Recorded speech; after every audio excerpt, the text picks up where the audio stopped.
And we are indeed very grateful and extremely fortunate to have the possibility of having a second session of Baithak with this great musician. We have tried our best to raise questions which are not duplicated, and therefore I would start, if I may, by asking you a question.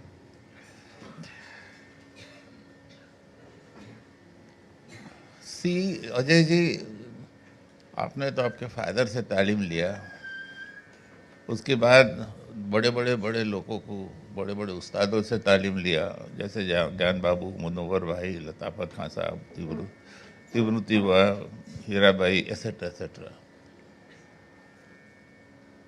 If I am not wrong, all these great masters, great musicians, great icons had their own styles. Not exactly similar to each other, but distinctly different. Now you assimilated all these styles by learning from different great masters.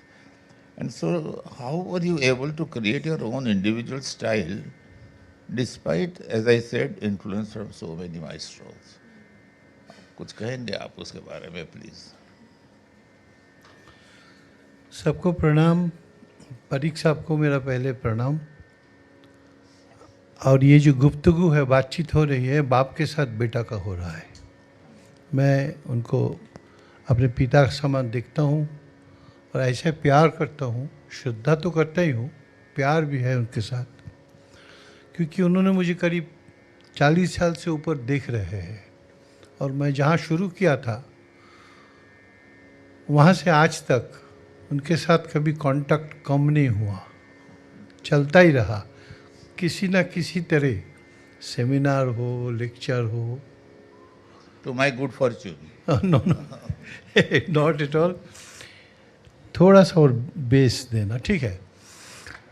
तो मैं Rabindra Bharati university से graduation और masters किया था, जहाँ universities में हम जानते हैं कि परफॉर्मेंस का कुछ होता नहीं, एक नॉलेज होता है, एक ओवरव्यू होता है. तो उसी वक्त संगीत रिसर्च एकेडमी करके एक संस्था बन रहा था. आई वेंट टू पंडित ए कानंद हाउस होम. तो उन्होंने बुलाया था कि तुम्हारा गाना रखना है एक दिन, तुम सुबह आओ, ज़रा तुम्हारा सुनेंगे. और हमारे एक दोस्त है विजय किचलू, उनको हम सुनाना चाहते हैं, क्योंकि एक एकेडमी बनने जा रहे हैं, तुमको सुनना है उनको. तो मैं बोला ठीक है. तो सुबह जाके गाना गाया. इसके बाद उन्होंने बोला तुम संगीत रिसर्च एकेडमी में ज्वाइन करोगे? मैंने बोला हाँ. बोले तुम तो मुनव्वर अली खां साहब और गुरु ज्ञान प्रकाश घोष जी दोनों से सीख रहे हो, तो तुमको हम लताफत खान साहब के साथ अटैच करना चाहते हैं. मैंने बोला नहीं, वो हम नहीं कर सकते हैं.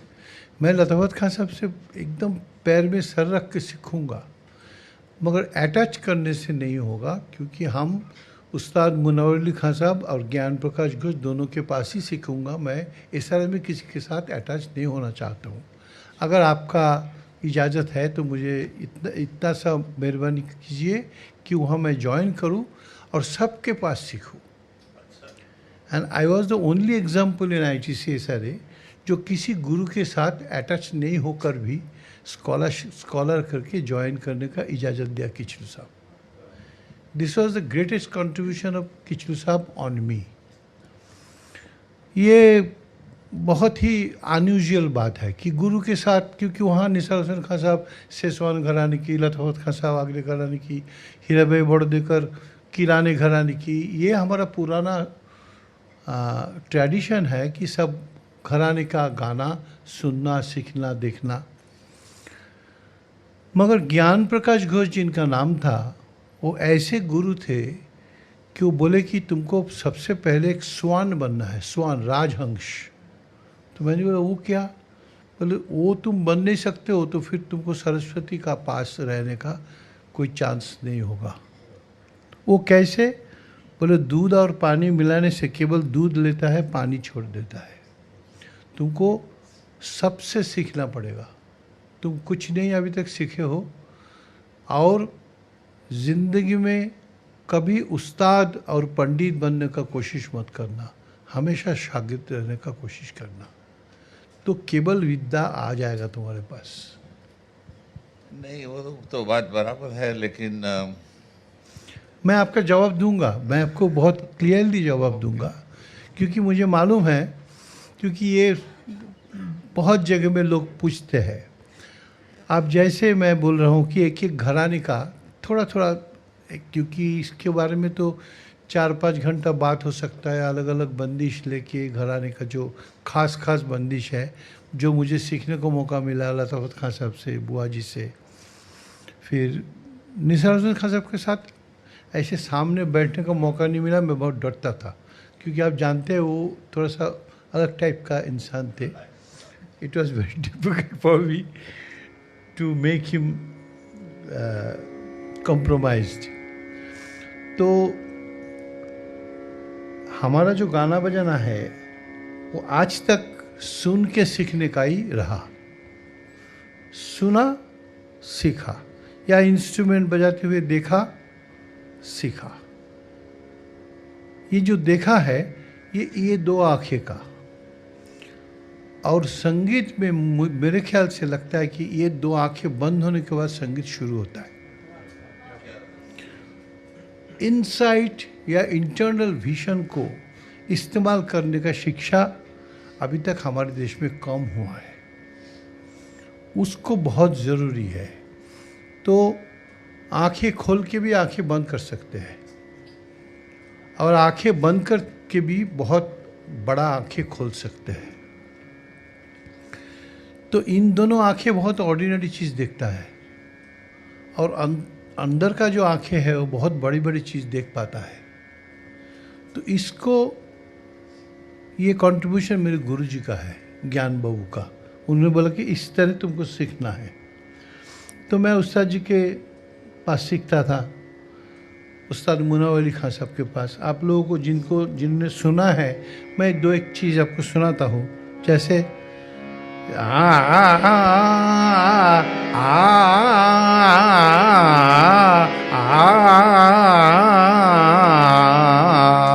ये उस्ताद जी सिखाते थे, पटियाला घर की खास गायकी। तो मैं घर गया रात को 11:30 बजे, क्योंकि मैं श्यामनगर रहता था। उस्ताद जी के घर में सीख के फिर 12 बजे, 12:30 बजे, 11:30 बजे रात को हम वापस जाते थे, और करीब 4-5 दिन मैं हफ्ते में उस्ताद जी के पास जाता था। तो बाबा 12 बजे मच्छरदानी से बाहर आते थे, क्योंकि मच्छरदानी पे सोने का बाबा का आदत था। आके बोलते थे, आज क्या तालीम हुआ? अगर मैं बोला कि मुल्तानी हुआ, सुनाओ, तो मैं इस तरह सुनाया। बोले ये तो तेरा उस्ताद को सुन रहा हो, तेरा कहाँ है? ये तो तेरा उस्ताद का है, वो तो शेरवानी पहनते हैं, बिरयानी खाते हैं, तू तो एक 3.5 रुपये का शर्ट पहनता है और दावला चावल खाता है। तेरे को ये कैसे होगा? तू तेरे अपने आवाज़ से गा। तो फिर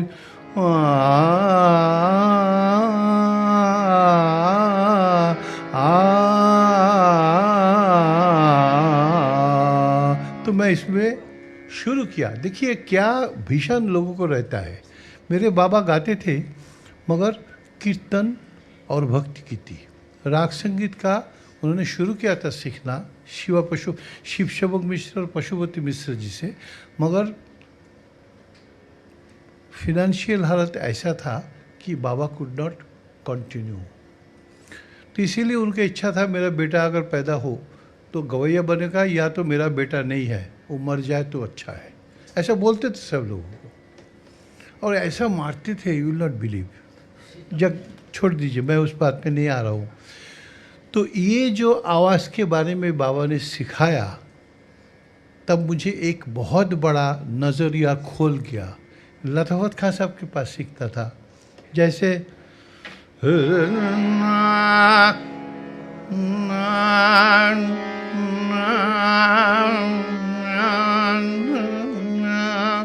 आगरे घराने का खास थ्रोइंग है। तो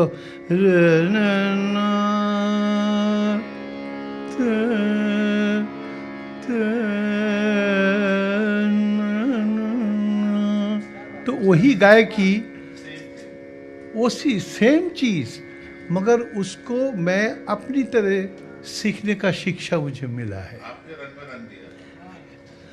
और मेरा जो रंग है ये सब आपको बड़ों को देख के, जो परफॉर्मिंग आर्टिस्ट सबसे बड़े बने, जैसे गुलाम अली खां साहब, जैसे उस्ताद विलायत खां साहब, जैसे बरकत अली खां साहब,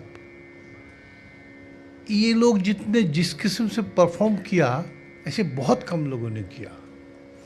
तो उनका गायकी को मैं ट्रांसलेट करना शुरू किया कि मैं उस गायकी को, गुरुजी का जो बात है ना कि राजहंस बनो, दूध लो और पानी छोड़ दो, हमारे हर एक कलाकार में कुछ अंश दूध होता है, कुछ अंश पानी भी होता है। तो उस चीज़ को मैं हमेशा खुला रखे, या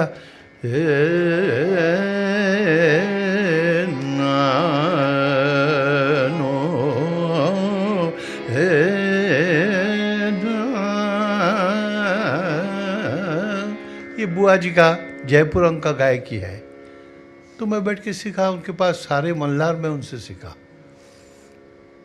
चरजू की मल्लार सीखा, जैत मल्लार सीखा, फिर मैं जो गाता हूँ बजायदा मीराबाई की मल्लार, ये सब बुआ जी से मैं सीखा। तो उसी अंग से सीखा, मगर हमारे गले में जो सूट करता है उसको खुद आके घर में बैठ के रियाज। और मैं आईटीसी एसआरए के प्रति बहुत ही इंडेटेड हूँ, क्योंकि एक रहने का जगह और कुछ करने का नहीं है, रियाज करो। और ट्यूशनी की ज़रूरत थी, क्योंकि पैसा नहीं था, 1050 रुपया में तो स्कॉलरशिप भी चलता नहीं था। तो my wife, she used to have some students to teach, वो सिखाती थी, उसमें कुछ पैसा इकट्ठा होता था। एक दिन किशोर साहब एक दरवान बैठाया दिखाने के लिए कि मैं सिखा रहा हूँ या नहीं। तो मैं आके सब देखा कि उनके पास सीख रहे हैं, मेरे पास कोई सीख रहे। फिर वो खुश हुए, बोले कि तुम सिखा, खबरदार सिखाने का काम मत करो। तो मैं अर्ली एज में जब लोग सिखाते हैं, सिखाना पड़ता है, तो हमने सिखाया नहीं, क्योंकि मेरा सबसे इम्पोर्टेंट छात्र था जिनका नाम है अजय चक्रवर्ती। तो मुझे सीखना था, और उसमें अगर मैं सा गा मा पा, ये मालूम है, गा मा पा पा, तो इसको मैं कोशिश किया कि मैं चलन में कैसे राग में नए नए रास्ता ढूंढूं। राग में तो एक ट्रेडिशनल ट्रेनिंग है जो कि बहुत ज़रूरी है, वो सीखना ही पड़ता है। उसके ऊपर खुद को कंट्रीब्यूट करना भी बहुत ज़रूरी है। जैसे गा मा पा ने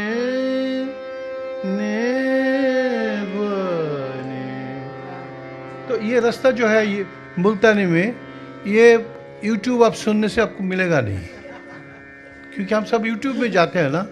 यूट्यूब में कुछ विद्या जो सुनने को मिलता है, उसको जब तक कोई अगर गाइड करने का ना रहो तो यूट्यूब सुनना बहुत नुकसानदायक है। यूट्यूब फायदा हो सकता है अगर कोई गाइड रहे कि क्या सुनना है और कैसे सुनना है, अगर मालूम हो तो मालूम। सा गा मा पा ने रे रे ना रे रे ना, तो इसको जोड़ा जाएगा।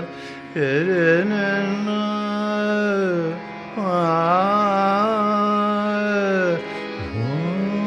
ध्रुपद का भी है,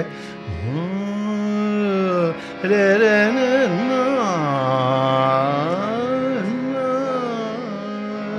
रे रे ना।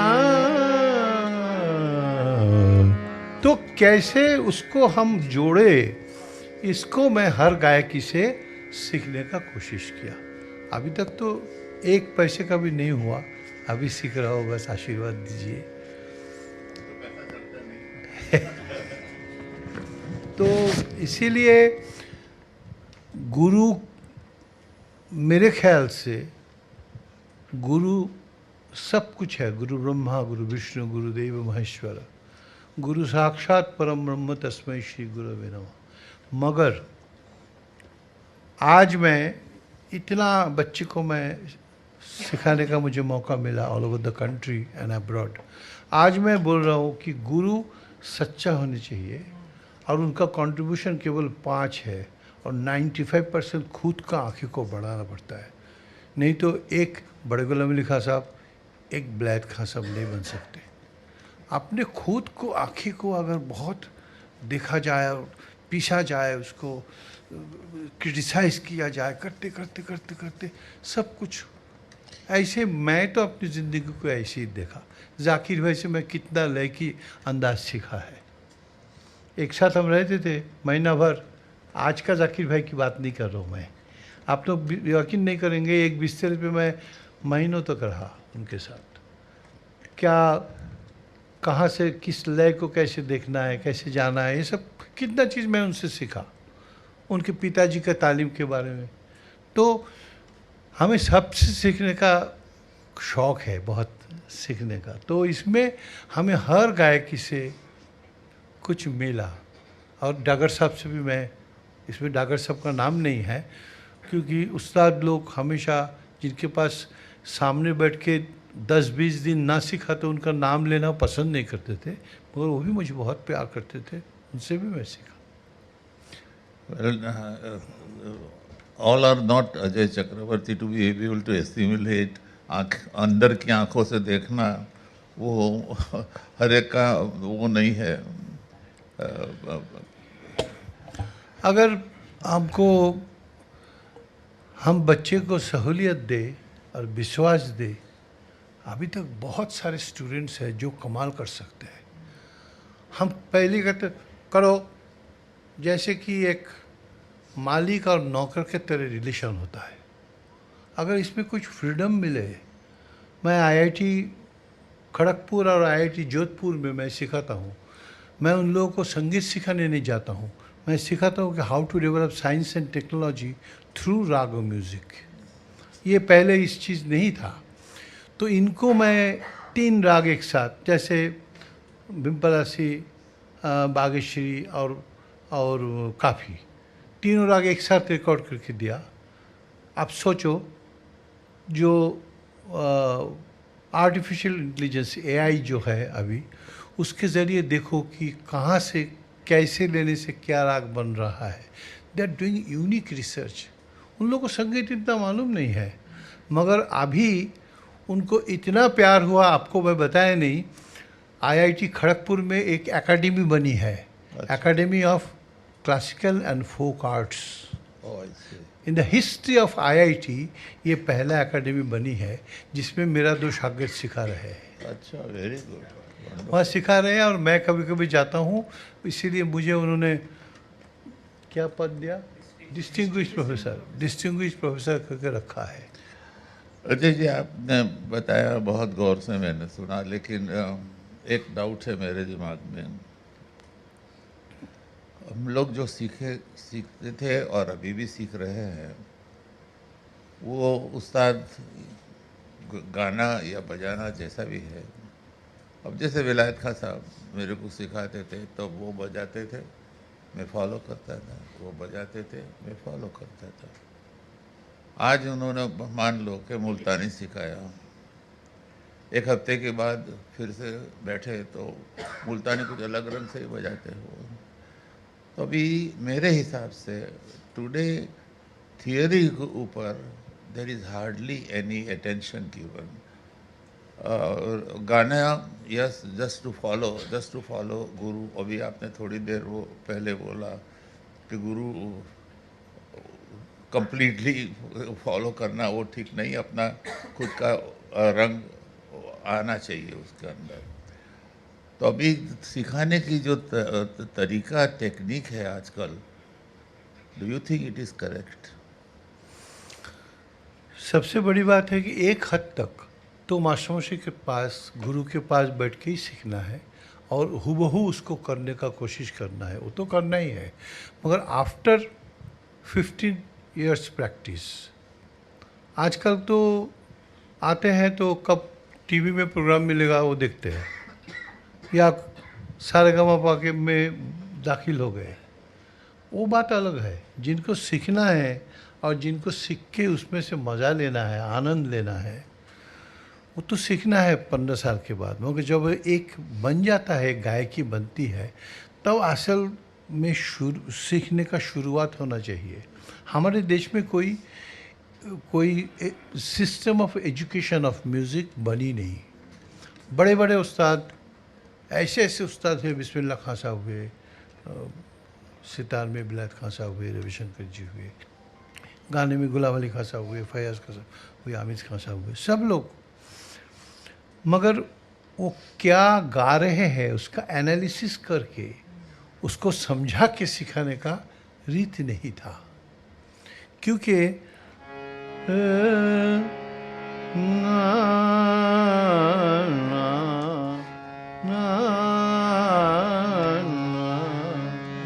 तो एग्जैक्ट क्या लगा, सर सगरे का सा, सगरे का सा, तो इसका जो एनालिसिस पार्ट है वो हम लोगों को सीखने को नहीं मिला।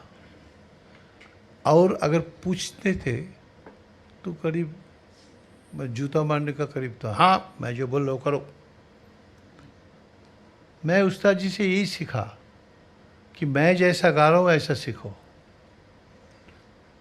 और गुरुजी बोलते थे कि जो गा रहे हो, जो सीखे हो, उसके एनालिसिस करना सीखो। तो एक साथ एनालिसिस करना, अभी जो गाते बजाते हैं, क्या एग्जैक्टली गाया, उसका ट्रांसलेशन 1% लोग भी ठीक से नहीं कर पाते हैं। Let me be very frank. सुन के एक चीज़ बजाना और उसका एनालिसिस, तो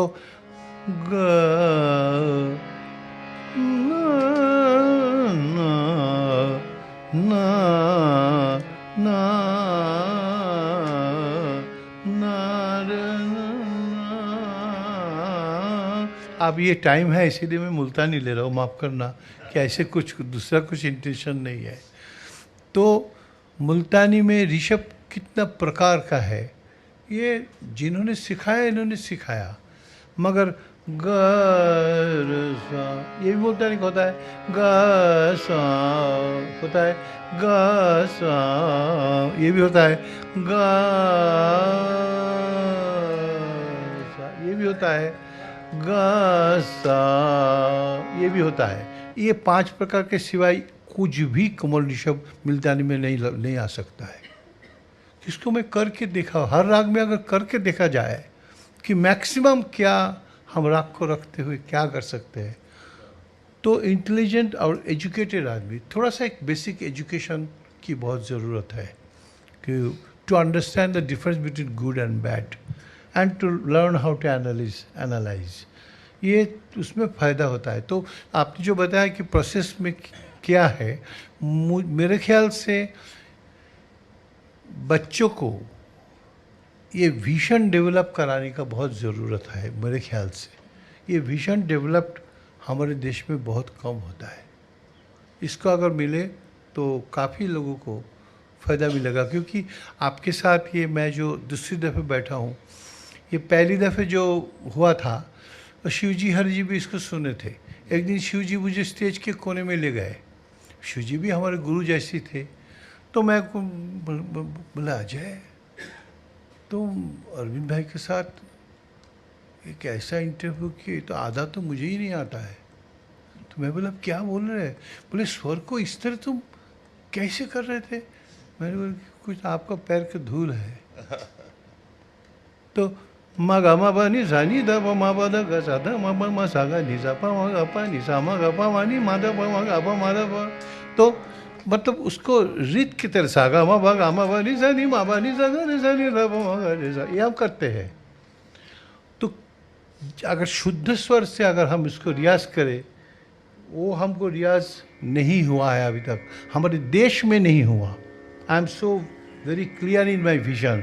जैसे सारे गा मा पा दा नि सा, मैं पहले इसमें भी बोला था, पद ग रे गा नि द रे म ध प म ग म प ध रे म ध ग रे म प ध रे म ग रे पा नि मा सा नि ध प म ग रे पा नि मा सा नि ग रे नि ध रे नि ग सा ध म। ये बोलने का अंदाज नहीं हुआ, क्योंकि इंडिविजुअली स्वर हमने देखा नहीं। तो पासा मा गा मा नि गा रे गा ध रे सा, सा पा मा गा नि गा मा रे ध मा रे सा, सा रे गा मा। अब पाल्टा रियाज करते हैं हम लोग, तो सा रे गा मा इसका वरी मा गा रे सा जानते हैं, तो सा गा मा इसका वरी क्या है, मा रे सा, नॉट मा गा सा। तो मैथमेटिकली इसको अगर देखा जाए कि 1 3 4, तो 1 3 4, सागामा सागामा मा रे सा, तो सागामा मा रे सा रे मा पा पा गा रे गा मा दा दा पा गा। ये पलटा कोई नहीं रियाज करते हैं, क्योंकि सा रे गा मा पा आरोही अंक का एक ही पलटा लेके हम रियाज करते हैं। मगर आरोही अवरोही एक साथ विजन डेवलप करने के लिए क्या करना चाहिए, इसका हमारे देश में इसका कोई प्रचार नहीं हुआ।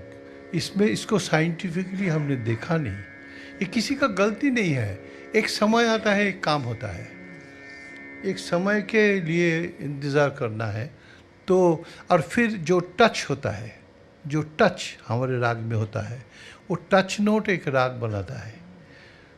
एक माँ बच्चे को ऐसा रगड़ते हैं, ऐसा टच करते हैं कि वो माँ बन जाते हैं बच्चे का। स्वर को इस तरह अगर हम बच्चे की तरह उसको हर कोने में अपना बच्चा जैसे प्यार करते हैं, जैसे उसको रगड़ते हैं, ऐसा अगर करते हैं तो हम भी इसका माँ बन सकते हैं। मुझे एक ऐसा सवाल लगता पूछना था। जी जी nothing to do, very very fundamental, if you don't mind.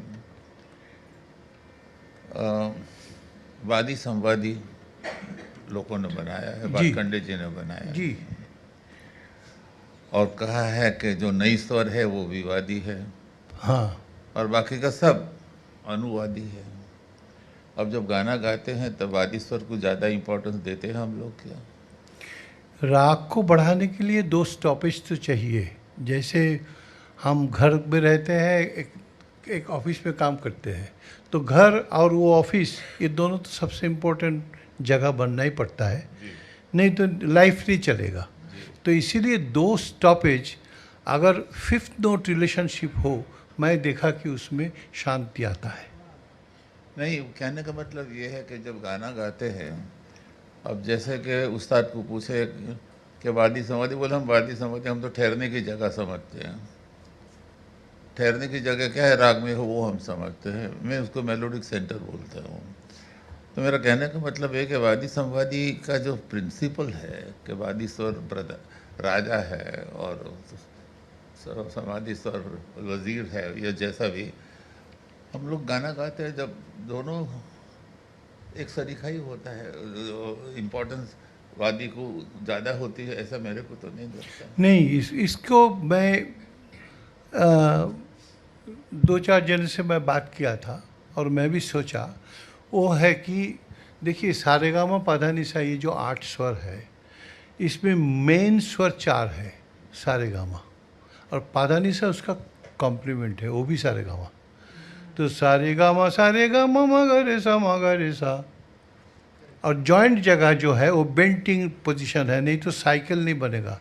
And cycle is given by India और state line is given by west, then only computer started working. तो इसके लिए सा और पा दोनों का फ्रीक्वेंसी देखा है, मैथमेटिकली देखा है मैंने, इसको ये रिसर्च किया। सा का फ्रीक्वेंसी अगर सा है, अगर 100 है, तो अपर सा का फ्रीक्वेंसी 200 होगा और पा का फ्रीक्वेंसी 150 है। तो simple multiplication makes a position to have rest. तो सिंपल मल्टीप्लिकेशन होने से देखिए 3 स्वर में बजा रहा हूँ सा पा सा, मगर एक ही लग रहा है,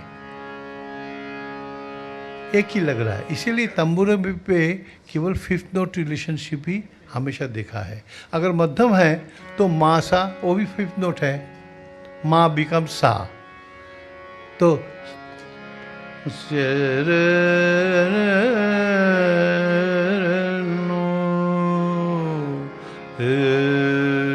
असल में हमारा राग संगीत इज जस्ट टू सिंग सा, दैट्स ऑल। सा को ही गाना पड़ता है दफ़े दफ़े सा को वापस आना पड़ता है। सा से शुरू होता है, सा पे ही ख़त्म होता है। तो सा को प्रोजेक्ट करना डिफरेंट वे में, उसी का नाम है राग संगीत। तो गामाने, इसीलिए देखिएगा ज़्यादातर लोग जो गाते हैं, यंग लोग, वो सा को हमेशा अवॉइड करते हैं। जैसे शुरू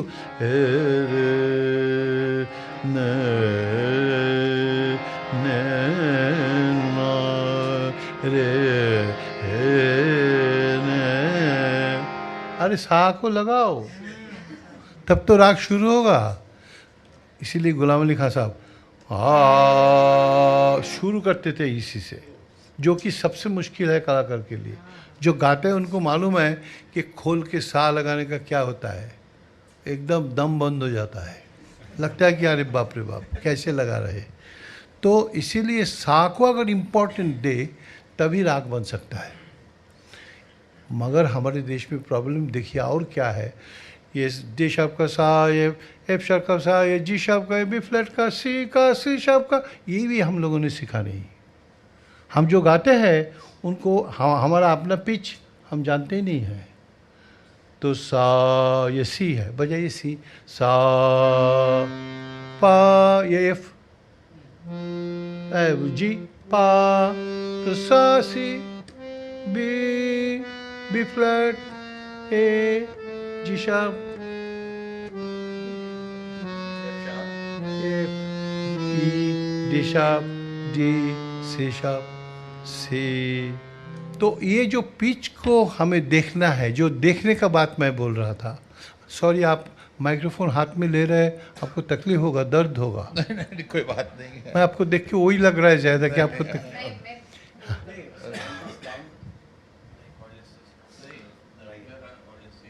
नहीं, स्टैंड देने से उनको पसंद नहीं होगा, उनको हाथ में ही रखना है और दर्द होगा तो होगा, ऐसा ही है।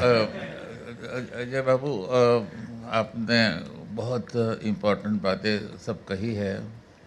और जैसे आपने बोला सा, आमिर खान साहब सा की ज़मीन बोलते थे कि सा की ज़मीन बनाओ पहले, उसके ऊपर पूरा स्ट्रक्चर बनता है जी। तो थोड़ा सा सुना दीजिए ना। क्या? कोई भी जो आपके दिल में है थोड़ा सा। अभी इसी समय जो है, या तो पटदीप हो, या भीमपलासी हो, या मुल्तानी हो, या मधुमंती हो, इस तरह कोई भी राग अगर इजाज़त है, मैं थोड़ा सा। हमारे साथ ये जो लड़का बैठा है Anol, he is a very good singer और श्रुति नंदन कॉन्सेप्ट का सेकंड स्टूडेंट, पहला Kaushiki and he is a second student.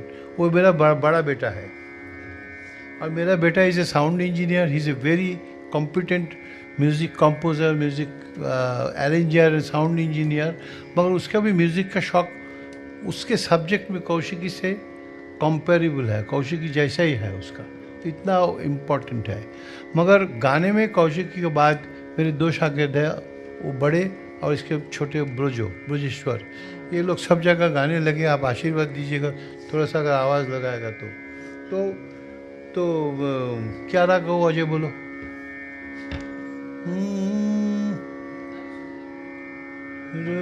Madhuvanti, अच्छा।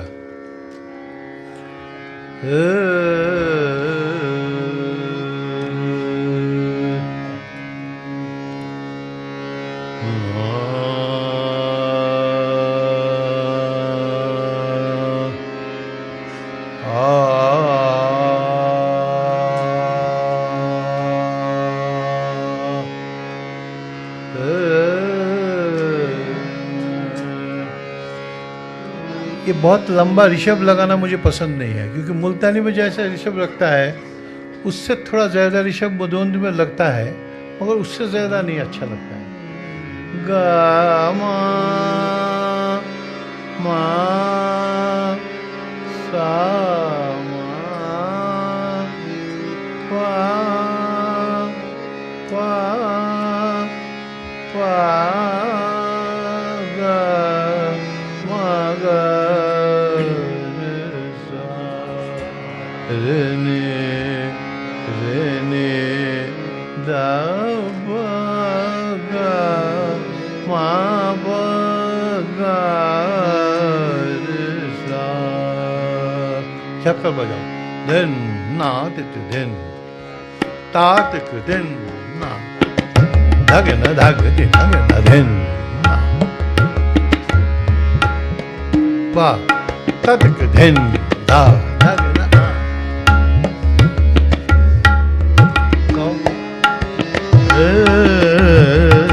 मान भरे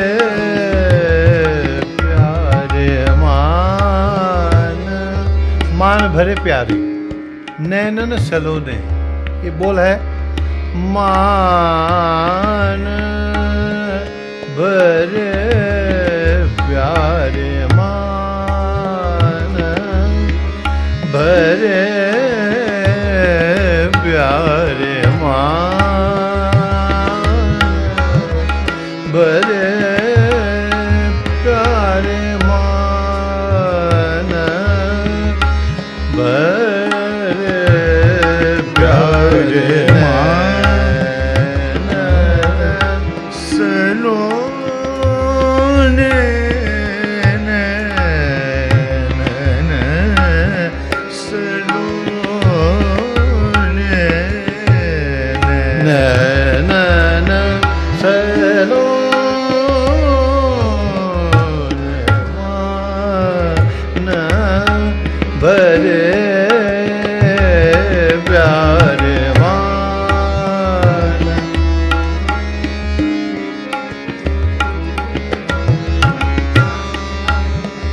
इन दर्शन जिया धीर धरत नाही इन दर्शन जिया धीर धरत नाही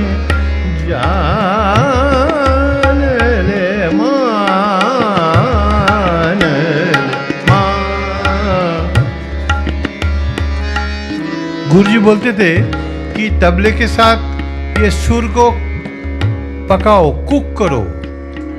धम पम ग पम ग रे रे नि सा प म न।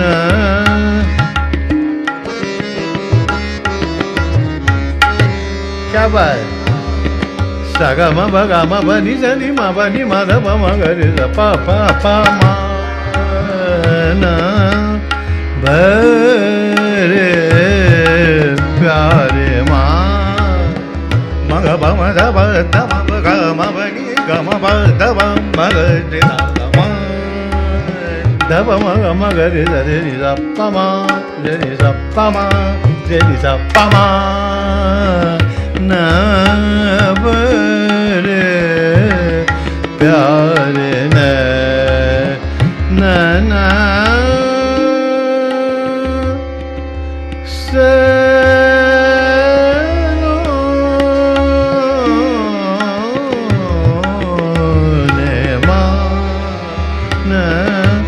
नैनन सलोने।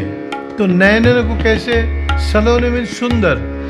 नैनन नैनन नैनन सलोने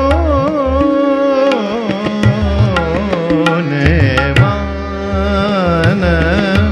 सुंदर का कोई लिमिट नहीं है। सलोने सलोने सलोने मान भरे हे प्यारे मान। गामा पानी ने सगा ने सगा गामा पानी पानी सगा सरे नि सा पानी पद मा प ग प ग म सारे सा म आना। भरे भरे प्यारे मान भरे प्यारे नैनन सलोने सलोने सलोने जवान न।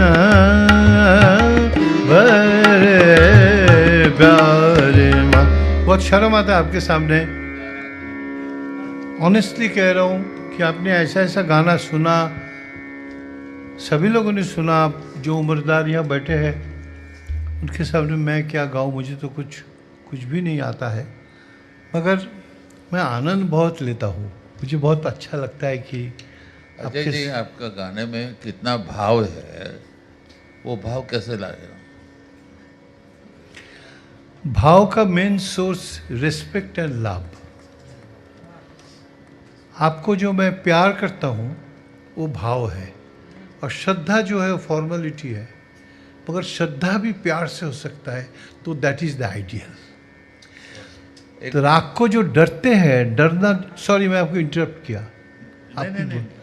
राग को जो डरना है वो बहुत ज़रूरी है, राग को डरना चाहिए, नहीं तो जो मर्जी हो सकता है। राग को डर के सीखना है, मगर डर होते होते एक होता है ना कि बाबा के साथ मजाक होता है, मेरा उत्तर है हाँ होता है। कब होता है? जब वो रिश्ता बना सकते हैं तब होता है, नहीं तो नॉर्मल रीत है कि बाबा के साथ मजाक नहीं हो सकता है, चुप बैठो। मगर बाबा के साथ मैं बाल में ऐसा आराम कर सकता हूँ, बेटा तो आज क्या खाया, ठीक से खाया। वो जो रिश्ता है वो राग में लाना, मुझे लगता है कि हर राग एक एक इंसान की तरह है, और उनको आज इन द ईयर 2023 आज बहुत ज़रूरी है कि राग को हमने क्या दे सकते हैं।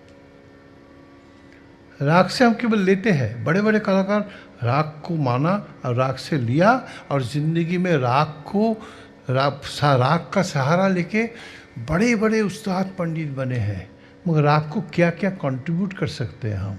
जैसे मैं एक चीज़ बताता हूँ, एक चीज़ उदाहरण के लिए देखिए, अगर यमन है तो ने रे रे रे गा, ये गाना तो इसमें नहीं है, गा रे गा रे गा रे गा रे गा रे ने रे गा रे ने रे गा रे ने रे गा गा गा गा गा रे पानी मादरे। ये जो जगह है पानी मादरे सानी पामादनी मादरे मादनी सानी रे सानी गा सानी मानी गानी रे नी। इसमें बहुत सारे जगह है जो कि आज तक इस्तेमाल नहीं हुआ है, मगर वो बेचारा वहाँ पड़ा है, कब हमारा एक कंघी लेके आए हमारा बाल उसको सही कर दे। कहीं वो हमारा नाक, दाहिने नाक हवा बंद हो गया, उसको कौन लाके काली बाइक्रम होम्योपैथिक मेडिसिन दे, हमारा नाक सीधा हो जाए। तो मुझे लगता है कि राग लोग इंतज़ार कर रहे हैं कलाकार के लिए, और उसमें हमारा यंग म्यूजिशियन को उस तरफ अगर हम डायरेक्ट कर सकते हैं तो they can do much better than us, मुझे लगता है। अजय जी, एक एक्सपीरियंस मैंने किया था, एक बहुत बड़ी कलाकार जो केसर भाई केलकर से, उनका प्रोग्राम था लक्ष्मी बाग में।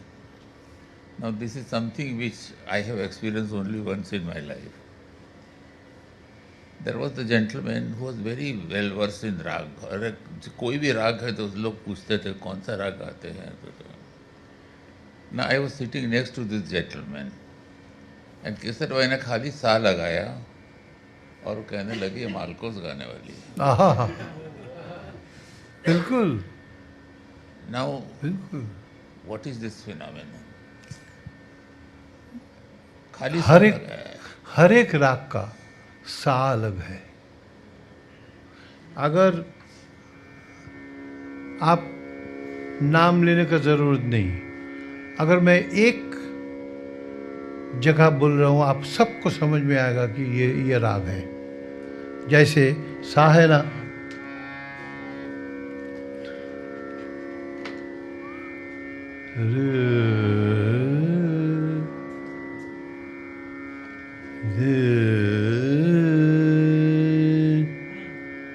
अब सबको मालूम हुआ होगा जिन्होंने सुना है कि कौन सा राग है।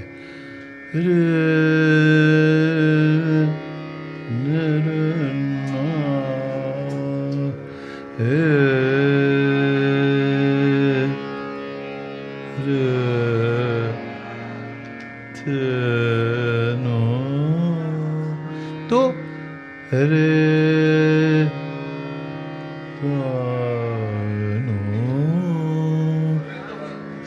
हाँ,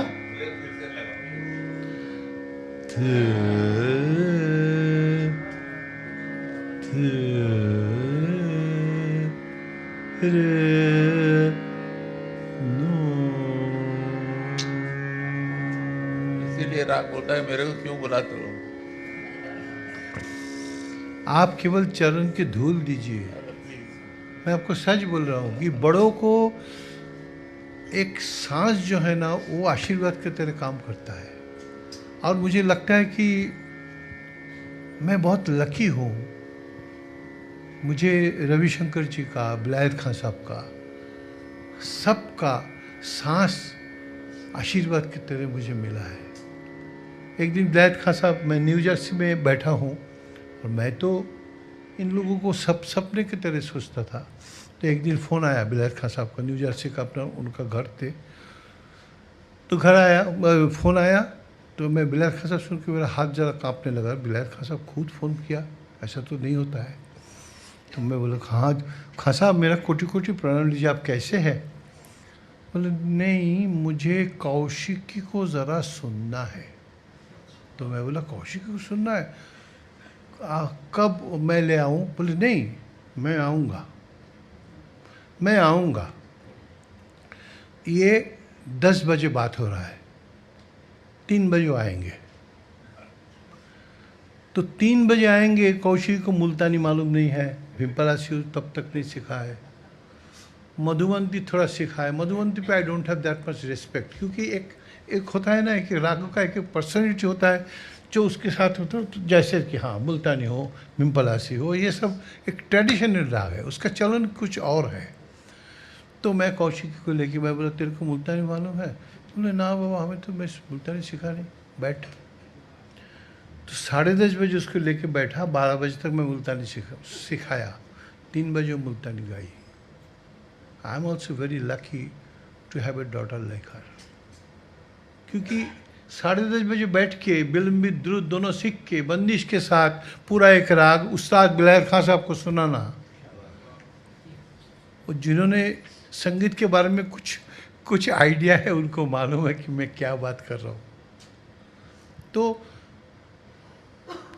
फिर उसके 3 दिन के बाद लॉस एंजल्स में मेरा गाना है, 3 कलाकार है उसमें, रविशंकर जी, अनुष्का, मैं, कौशिकी, शिव जी और राहुल, तीनों का प्रोग्राम है।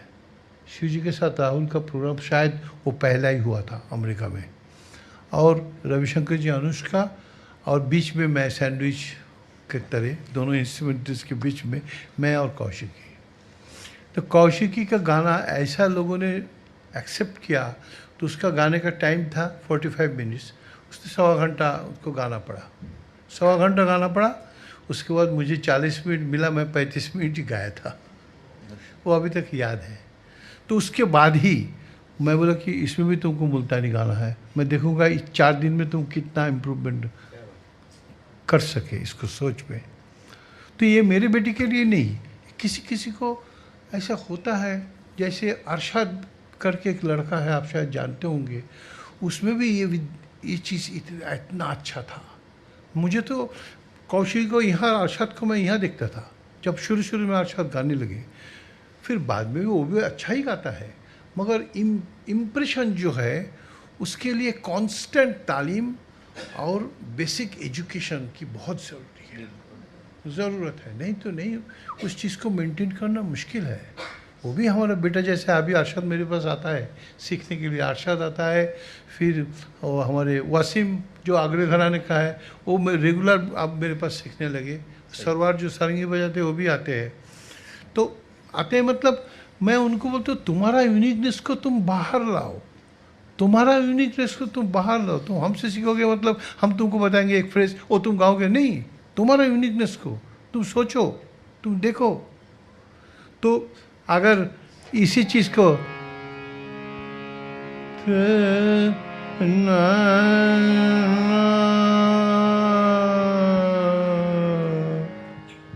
उसी चीज़ अगर यहाँ से लिया जाए, अरे रे नो, ये भी रे है, अरे रे,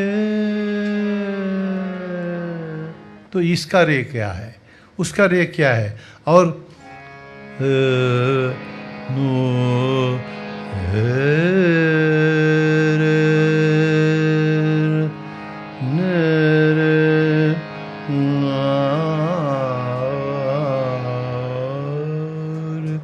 तो ये अगर ये उस्ताद लोगों से तो हम कहाँ से सीखेंगे, ये तो सब आप ही लोगों का देन है। आपने विराज खान साहब की तारीफ किया तो I can not resist my temptation of telling one incident of विराज खान साहब। प्लीज।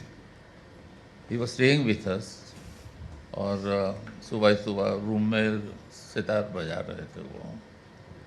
थोड़ी देर के बाद खाली नी सा ग 10 दफ़ा, 15 दफ़ा, 20 दफ़ा, 50 दफ़ा। हम लोग सोच रहे हैं कि खान साहब क्या कर रहे हैं। तो बाहर आए तो मैंने पूछा खान साहब कि ये निशा ग क्या हो रहा था। बोले अरविंद भाई निशा ग करके गंदार पे मैं रुकता था ना। जी हाँ, वो सुर में था। और देखो खान साहब आपके हाथ सुर में नहीं तो कैसे। बोले वो सूर्य गंधार के अंदर एक गंधार होता है। बिल्कुल सही बात। उसको टच किया ना तो ईश्वर का दर्शन होता है। जी जी जी जी जी, ये मेरे गुरुजी भी बोलते थे। तो मैं कोशिश करता था वो गंधार के अंदर का गंधार को टच करने की। जी जी जी जी जी, कितनी देखिए, ये गुरुजी से उस्ताद बड़े गुलाम अली खान साहब के बिल्कुल यही बात हुआ है। गुरुजी को बोले डर लगता है लय और सुर से, उनका रिकॉर्ड में भी है। मैं तो डर लगता है लय और सुर से, मैं तो पुजारी हूँ, अगर वो मंजूर करे हमारा पूजा तो मेहरबानी अल्लाह की, नहीं तो हवा किसी के काबू में नहीं रहती है। हवा को तस्वीर बनाने का नाम गाना। और वो बोले कि ये जो सुर आप गा रहे हैं ना, ये स्वर है, मगर उस पर जब जान पैदा होगा तो सुर बनेगा, और सुर जब बनेगा तभी गाना बनेगा। उसके पहले स्वर ही रहेगा। जैसे अगर मैं तंबूरा बजाया, ये तंबूरा बज रहा है, ये तंबूरा नहीं है, तंबूरा का भूत है, मगर फिर भी उसका आवाज़ तो देता है। अगर मैं बोलूँ सा, दुनिया में कोई नहीं है जो राग बोल सकता है, क्योंकि राग नहीं है ये, क्योंकि हमारे दिल में राग नहीं है, हमारे दिल में सा के लिए प्यार नहीं है, श्रद्धा नहीं है। इसलिए मैं सा एक शुद्ध स्वर बोला, रे कोई राग नहीं है, रे तब तो रे हुआ ना। ये जो रे है ये राग का है, और इसको स्वर से नहीं बनी है, ये सूर है। इसको मैं नाम दिया सूर। स्वर और सुर में, स्वर से राग बनता ही नहीं है, कोई भी राग कोई स्वर से नहीं बनता है, सूर से बनता है। और सूर है हमारे दिल का विजन, जो हम देखना चाहते हैं वही राग है। तो मैं बात कर रहा हूँ, आप बड़ों के सामने माफ़ करना, मगर मैं इसको जो बात कर रहा हूँ मैं उसको साबित करने का कोशिश करता हूँ, क्योंकि मैं इस पे सोचता हूँ और यही सब बच्चों से बात करता हूँ मैं। इसको देखो, राग देखो, एक दिन रागेश्री लेके इसके साथ बैठा था हैदराबाद में। में 3 घंटे रागेश्री हुआ, इसके बाद उसको कुछ आता ही बोल के हम सब भूल गए। और उस दिन रागेश्री हमें पकड़ा था ऐसा कि कर ला, मुझे ला, मैं तेरे पास आना चाहता हूँ। हर दिन ऐसा नहीं होता है, जब होता है तो कुछ हो जाता है। तो खैर, तो ये हमारा सौभाग्य है कि बड़ों के साथ बैठने का हमें मौका होता है। कभी कभी बैठता हूँ, सीखता भी हूँ इनको सवाल से। ये जो बोले कि सा के अंदर सा है, वो कितना मुश्किल है। एक सा को अगर ता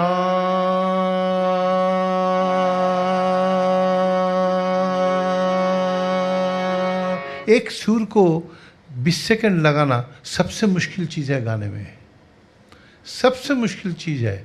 और 5 भावेल जो भगवान का दिया हुआ, भगवान ने दिया है भावेल, आ ए ई ओ ऊ, मगर उसके साथ कॉन्सोनेंट और भावेल का जो कॉम्बिनेशन बनता है तब जाके गाना बनता है। कॉन्सोनेंट को और वावेल को एक्सपेरिमेंट करने का कोई जगह ही नहीं है। संग किसी घराने में उस्ताद लोग ये कभी सिखाया नहीं कि वावेल किससे उच्चार करो, आ का सही करो। हमें एक उस्ताद को मैं नाम नहीं लूँगा, एक उस्ताद जिसे मैं सीखता था, ध्रुपद, बोले आ खोल के आकर बोलो आ, तो मैं आ बोला, बोले नहीं देखो आ, ये घंटों तक मैं इसे सुनना पड़ा। तो इसके बाद और भी आसान हुआ हमारे लिए समझने के लिए कि मेरा क्या करना चाहिए। तो इसीलिए गुरुजी बोलते थे अगर कुछ चीज़ बुरा लगे उसको भी इक्वल रिस्पेक्ट के साथ सुनना, ताकि तुम उससे बच सको। तो किसी भी बुरा चीज़ को कभी नेग्लेक्ट मत करो, बहुत सीरियसली उसको सोचो, ताकि तुम इसको, अगर मुझे बेसुर करना है तो सा मैं कॉन्स्टेंट गा सकता हूँ, हर नोट बेसुरा गा सकता हूँ। और मैं घंटों तक रियाज किया इसको। मैं पहली मीटिंग में शायद जिससे बातचीत हुआ था, तो सारे गामा पाधा ने सा, मैं घंटों तक गा सकता हूँ बेसुरा। हारमोनियम रो रहा है जी। और ये बेसुरा जब तक रियाज ना हो, गुरुजी बोलते थे बेसुरा रियाज करो टू अंडरस्टैंड सुर। तो वो क्या बात है बाबू, घर में सब चंदना और सब लोग तो मुझे मारने के लिए आते थे, क्या हो रहा है। तो मैंने बोला कि एक 4 फ्रीक्वेंसी नीचे 4 फ्रीक्वेंसी ऊपर, जैसे कि माँ कम है तो माँ ये चढ़ा है, तो हर नोट का नीचे का फ्रीक्वेंसी और अपर फ्रीक्वेंसी रियाज करता था बेसुरा सीखने के लिए। अजय जी देखिए, you are a unique person. This is not possible what you are saying with ordinary musicians। और आप हारमोनियम भी ऐसा बजाते हैं, तबला भी ऐसा बजाते हैं, ये मेरे सामने देख रहे हैं। हाँ, सब गुरु की, सब गुरु की। नहीं, ये सब। अच्छा, कर्नाटक म्यूजिक भी आप सीखे हैं, so how do you manage all this? And I am telling you very frankly, I have not yet come across a musician who can manage all this and so beautifully and so superficial तो बहुत होता है, लेकिन you see his intellect, अब क्या मैं ज़्यादा आपको इनके लिए म्यूजिक है, कुछ अलग नहीं है। क्योंकि जो गाते हैं उसमें तो सुर ही है, 12 स्वर ही तो है, और तो कुछ नहीं है। और एक बात इसमें मैं थोड़ा सा हट के बोल रहा हूँ कि हमें राग संगीत वालों के साथ, लाइट म्यूजिक वाले के साथ जो ब्रिज बनना चाहिए तो बना नहीं। वो ब्रिज बनने से हमने बहुत बड़े एक कलाकार से सुना कि लता बहुत अच्छा गाती है, लाइट गाती है, फिल्म में प्लेबैक गाती है, मगर बहुत अच्छा गाती है। मगर मुझे मालूम है कि झुमका गिरा रे बरेली के बाज़ार में अगर किसी क्लासिकल कलाकार को बोलना पूछा जाए ना, तो उनको घर जाना पड़ेगा। गाना तो छोड़ दीजिए, उनको घर जाना पड़ेगा और कोई उपाय नहीं रहेगा। और इसके बारे में शिव जी के साथ, यहाँ सतीश जी है, उनके साथ मेरा कैसा रिश्ता था उनको मालूम है। और इतना प्यार था जाने से 7 दिन पहले जो हमारा स्कूल बना है उसके लिए उन्होंने रिकॉर्ड करके कुर्ता उर्ता पहन के, जब उनका तबीयत इतना ख़राब था तब उन्होंने भेजा, बोले कि मैं तो आ नहीं पा रहा हूँ, मैं तुम्हारे लिए एक रिकॉर्डिंग करके भेजूँ। हाँ, मैं आपने देखा था। तो यही और शिव जी के संतूर में मैं एक देखा, बातचीत है तो मैं 1 सेकंड, हर तार 100% मिलता नहीं था, वो थोड़ा सा अलग रखते थे, क्योंकि उनका किस वजन से किस तार में स्ट्राइक करेंगे उसके बाद उसका क्या रेजोनेंस आएगा। ओह, क्या सोच है। संतूर वादक बहुत होंगे शिव जी और आएंगे नहीं, ऐसा उनका सोच था कि कितना रेजोनेंस उसमें, कितना कहाँ तार मिलाने से रेजोनेंस कहाँ आएगा। ओहो, सब ट्यूनिंग। ये चीज़ सब लोग तो सुनते थे, मगर ये तो सीखने वाली चीज़ है ना। खैर, मैं जवाब, अब ये सवाल आप कर सकते हैं मगर जवाब मैं देने लायक नहीं। अभी आपने जरा टच किया लाइट म्यूजिक का, तो थोड़ा सा light music in my conception, light music is more enlightened music, जिसमें एक भी करने का मौका नहीं है। 1 2 3 4 बस चालू हो जाओ और कुछ मिस मत करो। ये राग संगीत वाले को मौका है रेस्ट लेने का, मगर लाइट म्यूजिक वालों को नहीं है। और मैं बहुत सौभाग्यवान हूँ कि लता जी के साथ मेरा करीब 30-40 दफ़े मुलाकात हुआ। मैं उनसे बहुत सारी चीज़ सीखा है, कैसे फेड इन फेड आउट करते थे। आज के तरह साउंड सिस्टम नहीं था, तो इसीलिए इस तरह फेड आउट करते थे, फेड इन करते थे और फेड आउट करते वक्त दाहिनी तरफ जाते थे। इन्होंने मुझे दिखाया और सिखाया। I have learn from her. अच्छा, फिर लाइट म्यूज़िक का जो है, लाइट म्यूज़िक में और क्लासिकल म्यूज़िक में बेसिक फ़र्क क्या है? अगर मुझे पूछा जाए तो मैं बोलूँगा कि टच का फ़र्क है। टच, जैसे इसको मैं ऐसे टच किया, इसका मीनिंग यहाँ ऐसे टच किया, उसका मीनिंग, और इसका ऐसे टच किया, उसका मीनिंग, उसको इस तरह टच किया, उसका मीनिंग, हर टच का अलग मीनिंग है।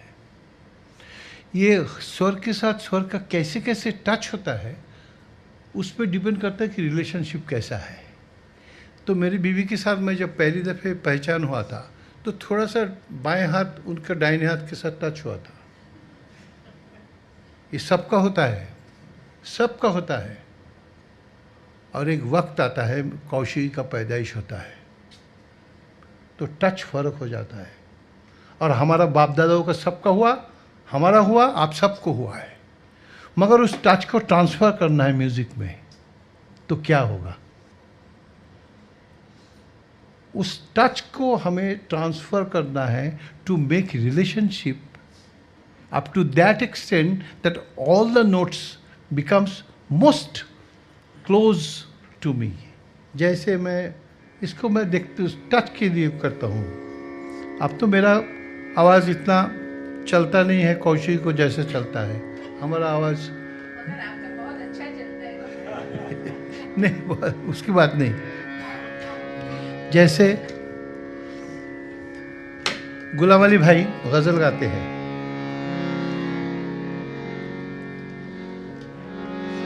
दिल वालों क्या देख रहे हो, दिल वालों क्या देख रहे हो इन राहों में। 2 लाइन अगर गाए, दिल वालों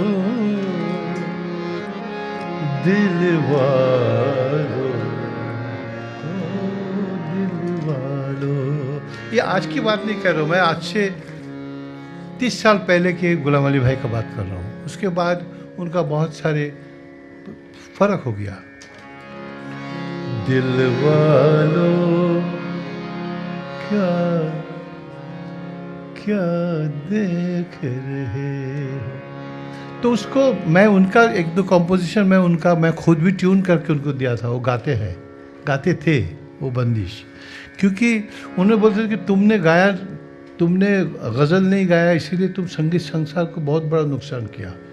वो मुझे बहुत प्यार करते थे, उनके साथ हमारा बहुत ही एक, क्योंकि बरकत अली खां साहब के पास उन्होंने सीखा, मगर गंडा गुलाम अली खां साहब के पास बंधा उन्होंने। तो दिल वालों, अब दिल वालों, दिल वालों, ओ दिल वालों, दिल वालों क्या देख रहे हो इन आँखों से, इन आँखों, दिल वालों। देखिए इसमें राग को रखते हुए कैसे कोमल गंधा का टच लेके क्या मजा लाया। तो संगीत में ये मजा नहीं लेना चाहिए, हरगिज लेना चाहिए। हम फलाने घराने का बोल के क्या फायदा होगा, अपने अंदर तो आनंद देना चाहिए, तो जिसका भाग श्रोताओं को मिले। तो दिल वालों क्या क्या क्या देख रहे हो। और क्योंकि राग संगीत का तालीम हो तो इस गाने को मैं तो कम से कम 1 घंटा गा ही सकता हूँ आराम से। दिल वालों, दिल वालों, दिल वालों, दिल वालों, दिल वालों क्या देख रहे हो इन आँखों में, इन राहों में, हद नजर तक, हद नजर तक, ये यमन नहीं है, हद नजर, तब तक यमन आएगा, मगर यमन का बास है, मगर फिर भी लाइट है। हद नजर तक ये वीरामनी साथ चलेगी, साथ चलेगी, दिल वालों, दिल वालों। तो इसको जैसे इसमें मैं आज स्वीकार कर रहा हूँ, इसमें थोड़ा सा रईस खां साहब का भी इन्फ्लुएंस है। मैं रईस खां साहब से लाइट चीज़ बहुत अच्छी तरह सीखने का कोशिश किया। एक साथ हम सफ़र करते थे, 3-4 दफ़े रईस खां साहब के साथ हमने टूर किया, और पता नहीं वो मुझे हर गाने के बाद या तो 100 रुपया या तो 200 रुपया देते थे, जो कि बहुत मुश्किल है, उनसे कुछ मिलना बहुत मुश्किल था। मगर वो हर गाने के बाद, मेरे प्रोग्राम के बाद, अजय तुम्हारा गाना पता नहीं, तुम 100 रुपया रखो। अरे मैं क्या करूँ। तो उनसे भी मैं काफ़ी इन्फ्लुएंस्ड हूँ। उनका जो हाथ है वो इंसान का हाथ नहीं था, चाहे उनका जो घराना हो, स्टाइल हो, उसमें अंतर है, फ़र्क है, मगर वो भूत के तरह बजाते थे, इंसान नहीं थे वो। और वैसा ही चीज़ राग संगीत में अगर कोई भूत की तरह से, तो मतलब इंसान नहीं है, भगवान बोलिए, भूत बोलिए, कुछ बोलिए, वो बेलायत खां साहब। तो जैसे हाथ रखते थे, हाथ खींचा है उन्होंने, बजाया नहीं, जब स्ट्रोक किया वो 100% परफेक्ट। ये मैं सीखता था कि कहाँ जाके, जैसे ये तंबूरा चल रहा है, मैं सोचा नहीं, तो धा मा रे प गा नी रे कोने कौन रे तिरुमा शुद्ध दा शुद्ध रे पा कोमल गा। अगर एकदम से नहीं लगे तो फिर संगीत में उतना कंट्रोल कैसे होगा, हम कैसे सब कुछ जीतेंगे। हालांकि हमें तो कुछ आता नहीं, मगर कोशिश मैं किया, इस तरफ कोशिश किया, क्योंकि स्वर को हमें दिखना चाहिए। अगर ये दिल वालों को जो बंदिश है, जैसे अगर किरमानी में कोई बोले, मैं कभी नहीं गाया, अभी मैं सोच रहा हूँ, जैसे इसको मैं कंपोज करना है, और कंपोज तो सबसे बड़े कंपोजर है क्लासिकल म्यूजिशियन, अगर सीखे ठीक से। दिल वालों क्या देख रहे हो इन राहों में, इन राहों में दिल वालों, दिल वालों, दिल वालों, दिल वालों।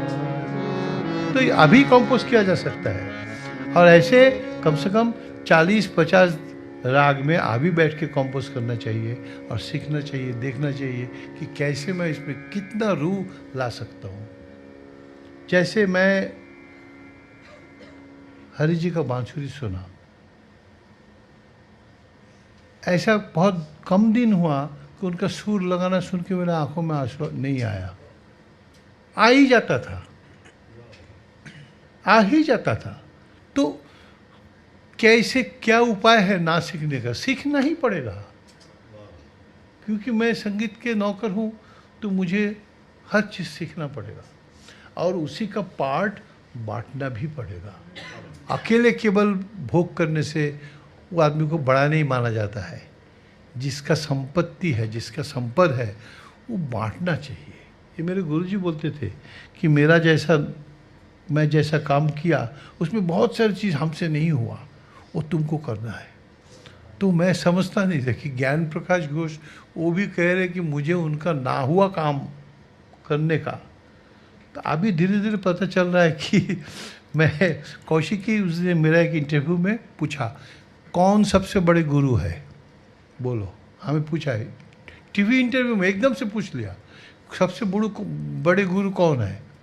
तो मैंने बोला कि जो पब्लिक के सामने बोल सकता है कि मुझे ये 50 चीज़ नहीं आता है, वो सबसे बड़ा गुरु है। मैं उनको ये जवाब दिया और कोई उपाय नहीं है, क्योंकि इसमें जितना भी सीखो वो तो कुछ नहीं है, और भी सीखो वो भी कुछ नहीं है, और भी सीखो कुछ नहीं है, क्योंकि समुंदर का किनारा कौन कर पाता है? कोई नहीं। इसीलिए गुरुजी बोलते थे उस्ताद बनने का कोशिश, जाकिर भाई भी, अल्लाह रखा खां साहब भी बोलते थे उस्ताद बनने का कोशिश मत करो, शागिर्द बन के रहो तो विद्या तुम्हारे पास आ ही जाएगा। खैर माफ़ करना, बहुत समय ले रहा हूँ मैं। नहीं, आपको जाने का टाइम आपने बताया था। नहीं ऐसी बात नहीं, थोड़ा सा रह सकता हूँ मैं। लेकिन मेरी एक फेवरेट चीज़ जो आप गाते हैं, आपने खुद बनाया है, हाँ वो सुनना है। बोलिए। उड़ जा पंखी। ओ उड़ जा, बिलास खानी। आई नो इट इज, पता नहीं आपको कैसे लेकिन मेरी तो आंख में आंसू आ जाता है। आप गाते इतना अच्छा गाते हैं वो। असल में एक जगह में बैठा था एक दिन, देखा पंछी, एक टिया पंछी, टिया को क्या बोलते हैं, जो तोता, तोता, वो कहाँ कर रहे, उसको छोड़ नहीं रहे, वो पिंजरे में उसको रख दिया है। तो मुझे बहुत दुख हुआ, तो मैं देखता ही रहा। उनको पूछूं कि इनको छोड़ दीजिए, मैं बोला कि फिर इतना पैसा दे के खरीदा है, छोड़ेगा कौन, चलेगा नहीं, तो मैं क्या बात करूं। तो मैं लिखा घर आके, पंछी तू उड़ जा दूर गगन की ओर, जहाँ तू रहे चैन से। तो मैं लिखा था। तो एक दिन पारिक साहब मुझे बोला कि आपने ये कंपोज किया, लिरिक किन का है? मैंने बोला तो मैं तो कोशिश किया था ऐसा, मगर ये हिस्ट्री नहीं बोला कि पंछी को मैं देखा था। तो फिर मैं 200-300 गाना ऐसे कंपोज किया लिखित रूप में, उसका रिकॉर्डिंग भी है 100 का, और बाकी अभी तक नहीं हो पाया। भजन भी किया, गीत भी किया, कुछ किया है। ये हमसे बहुत ज़्यादा अच्छा कंपोज करता है, ये बहुत अच्छा कंपोज करता है। तो खैर, तो पंछी तू उड़ जा दूर गगन की ओर, जहां तू रहे चैन से। अच्छा लिरिक, ये आजकल का फायदा है, ये हमारे जिंदगी में कभी सोचा नहीं था। इसका लय है धन, ये लय एक ताल।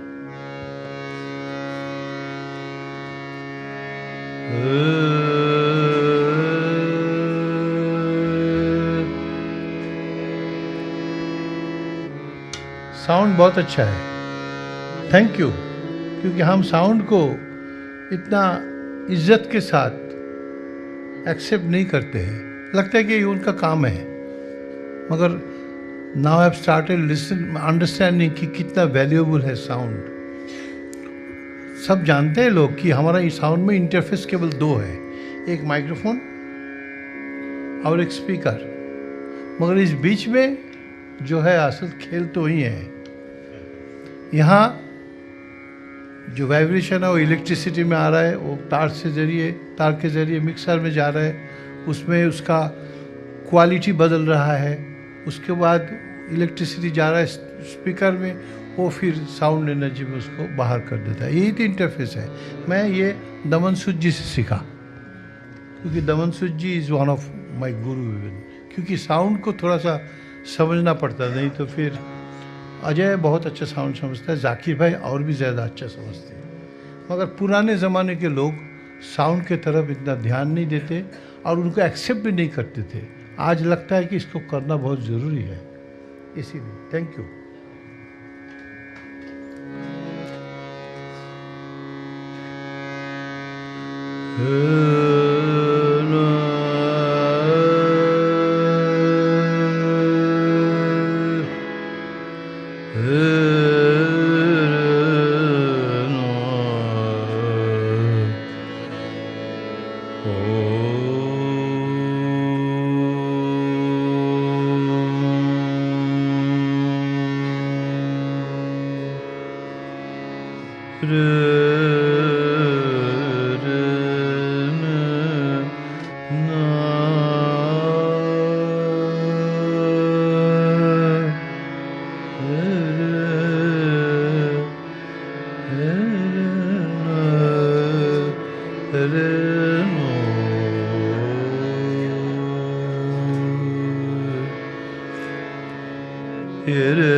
मैं 7 तक आ गया, क्योंकि ये बिलासखंड की बंदिश जैसे नॉर्मली होता है,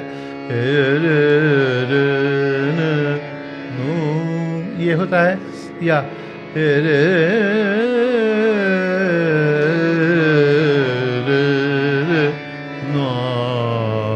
ये दोनों ही बिलासखंड की जगह है।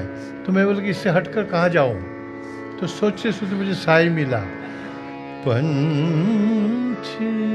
अब पंछी जो होता है ना, तो यूं यूं करके जाता है, तो इसीलिए पंछी पंछी तू उड़ जा, यह सम रखा है मैं,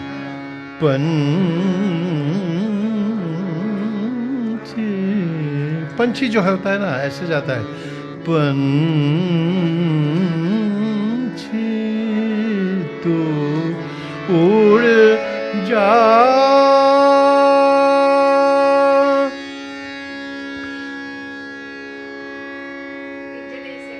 पिंजरे से दूर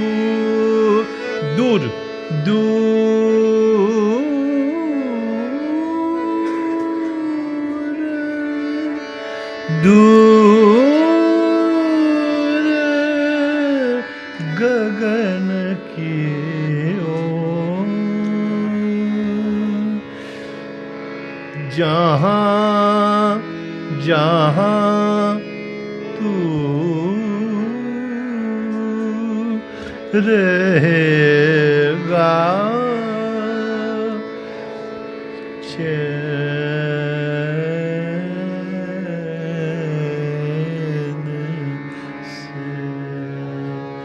पंछी तू उड़ जा।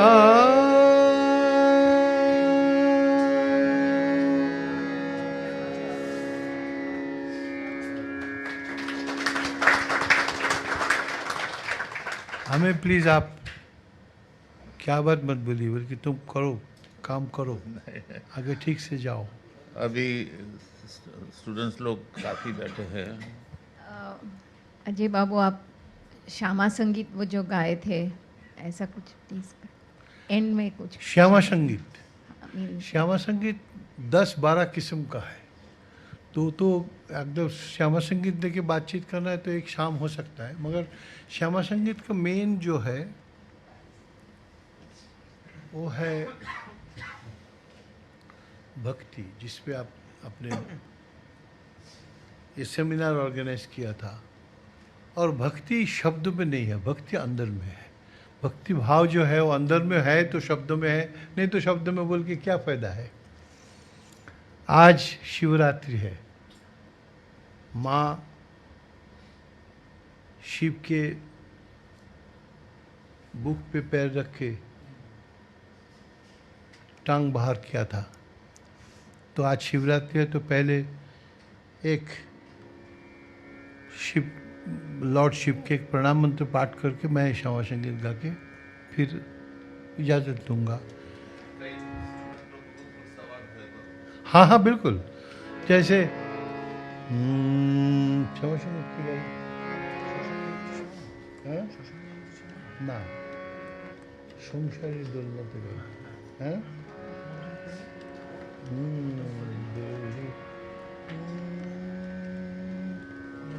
ये काजी नजरुल इस्लाम बहुत सारे श्यामा संगीत लिखा था। वो मुसलमान थे मगर ऐसा भक्ति बहुत कम लोगों में देखा। और श्यामा संगीत का कम से कम 12-14 गाना या 16 गाना मैं रिकॉर्ड किया था श्यामा संगीत। और एक खुशखबरी सबको दूँ, श्यामा काजी नजरुल इस्लाम जी का प्रचार बंगाल से बाहर नहीं हुआ ठीक से। टैगोर का फिर भी बहुत परिचय हुआ, पहचान हुआ। तो इसीलिए मैं गुलजार जी को रिक्वेस्ट किया था। गुलजार जी खुद भी बोले कि कुछ करना चाहिए अजय दा, वो बोलते थे मुझे अभी तक अजय दा ही बोलते हैं। अजय दा परसों फ़ोन किया, फ़ोन से पहले मैसेज किया, can I call you sir. ऐसे बात करते हैं। तो खैर एक मीनिंग समझने के लिए तो बोला कि मैं और हिंदुस्तान में किसी को पूछो आपके सिवाय को कौन है। मैं बोला कि मजाक करने से पहले आप कैसे हैं पहले बताइए। तो खैर ही इज़ ए ग्रेट मैन। तो उनको मैं 10 काजी नजरुल इस्लाम का गाना ट्रांसलेट कराया उनसे। इस लॉकडाउन पीरियड में बहुत बड़ा काम मैंने किया। काजी नजरुल इस्लाम का 10 गाना उनसे ट्रांसलेट कराया। उसको I am going to record all those songs gradually. तो खैर, तो जिसका जो गाना मैं गाने जा रहा हूँ उसकी बोल है संसारी दोलना तेमा। मतलब ये फैमिली दुनिया में जो हमारा एक ट्रेम्बलिंग इन द बैलेंस चलता है, कभी अच्छा कभी बुरा, कभी दुख कभी सुख। संसारी दोलना तेमा घूम पड़िए कोथाय गेली। मैं यहाँ एकदम अंधे की तरह, तुम कहाँ चले गए। वो घूम पाड़िए कोथाय गेली, आमी असहाय शिशुर मतो। मैं एकदम एक अनफॉर्चुनेट बच्चे के तरह डाकी माँ दुई बाहुली, माँ आ जाओ हमारे पास। इस संसार का ये जो आंदोलन में झूला में तुम मुझे छोड़ के कहाँ चले गए। ये उनका है। ये रागे करीब मतलब प्योर बागेश्वरी में ही है, करीब करीब प्योर बागेश्वरी में। तो मैं ये गाऊंगा, उसके पहले शिव जी का प्रणाम मंत्र। ओम नमः शिवाय शांताय कारणत्रय हेतवे निवेदयानि चात्मानं त्वं गति परमेश्वर।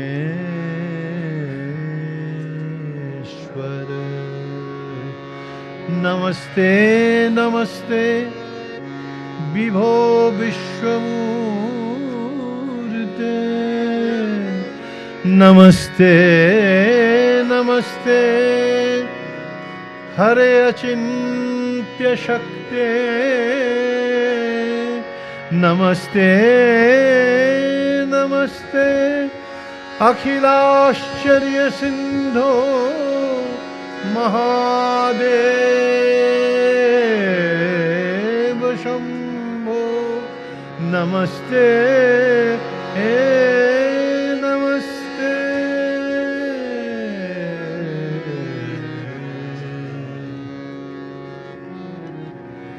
सर्वमंग वॉल्यूम कम क्यों कर दिया?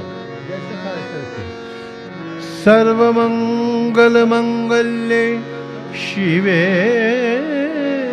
सर्वार्थ साधिके शरण्ये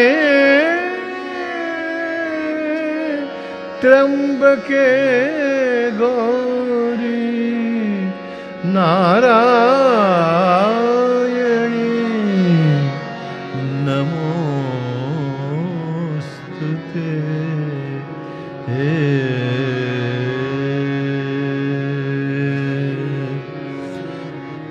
धाग दिन ना धाग दिन ना धाग दिन नो नो धाग दिन ना।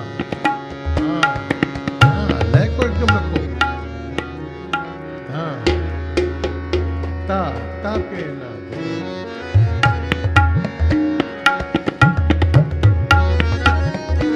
He's Mr. चंद्रशेखर गांधी, जोगेश जी का शागिर्द है। मैं पहले नाम लेना चाहिए था, मैं भूल गया, माफ करना।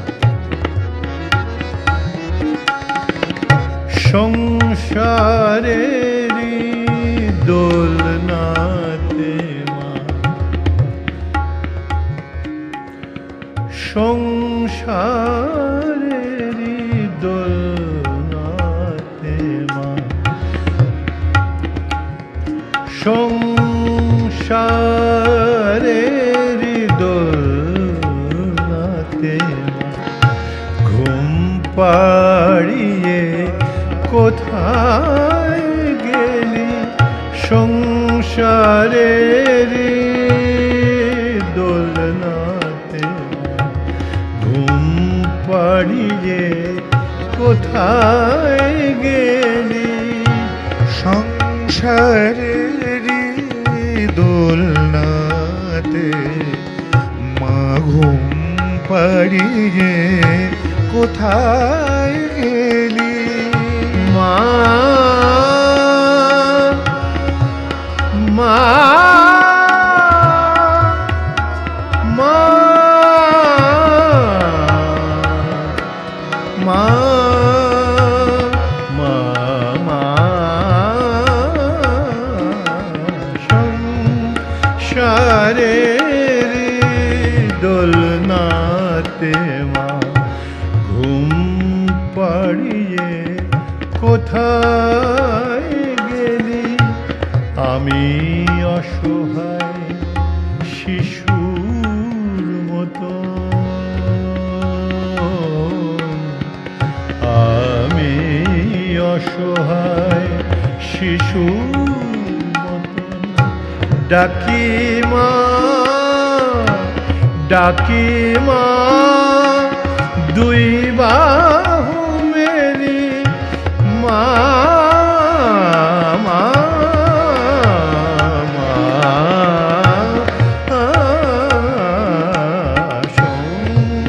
সংসারেরি দোলনাতে মা ঘুম পাড়িয়ে কোথায় গেলি?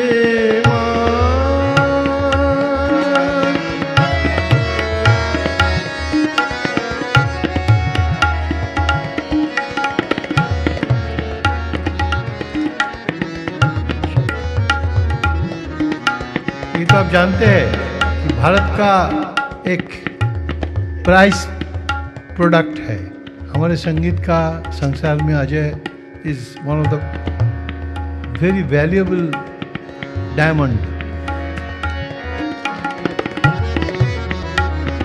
अंतरा है मोर बोल रहा है मोर अन्य शक्ति नाई, हमारा कुछ दूसरा पावर नहीं है, मोर अन्य शक्ति नाई मा तारा, मोर अन्य शक्ति नाई मा तारा,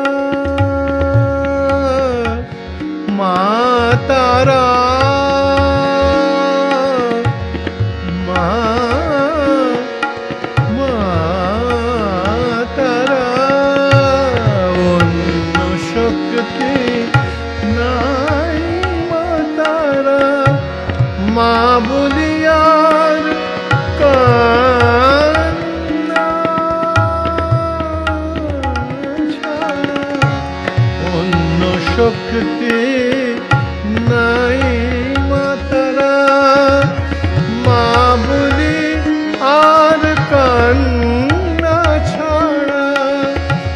আমি তোরে না দেখলে কেঁদে उठी ना देखले, अगर मुझे तुमको नहीं दिखाई देता है तो मैं रोना आता है, ना देखले केंदे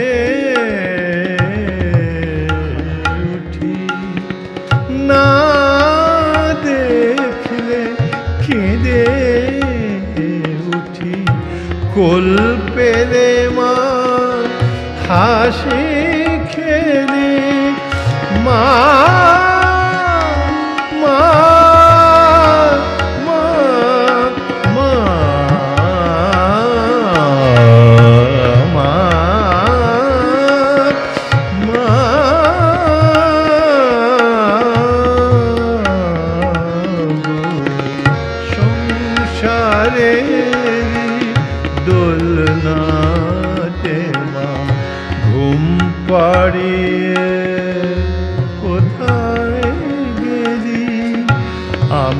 অসহায় শিশুর মতো, আমি অসহায় শিশুর মতো ডাকি মা, দুই বাহু মেলে মা,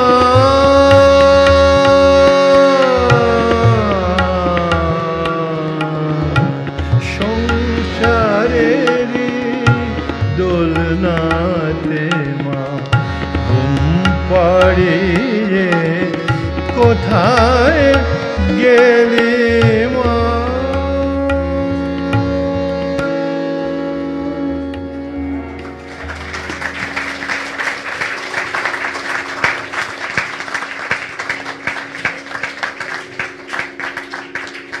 सबके चरण में मेरा प्रणाम और आप सबके आशीर्वाद बहुत हमें चाहिए।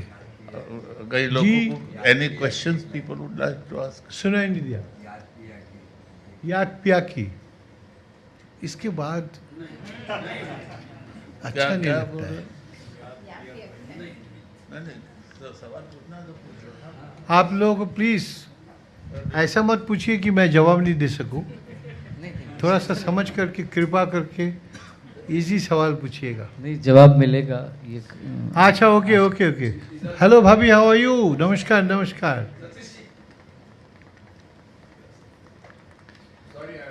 फिर मिलते हैं, ओके कोई बात। अरे आप इतना तकलीफ करके आए हैं।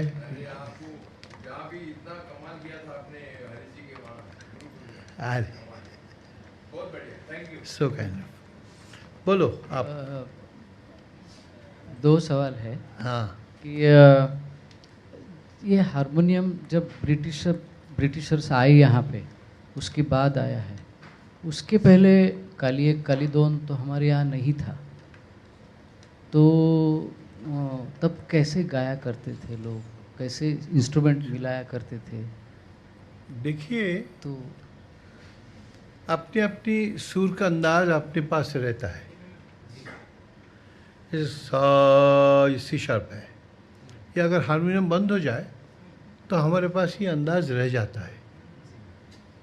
सा सी शार्प, सा डी, सा डी शार्प। ये दिखना चाहिए कलाकारों को। हालांकि इसका भी शिक्षा हमारे देश में हुआ नहीं।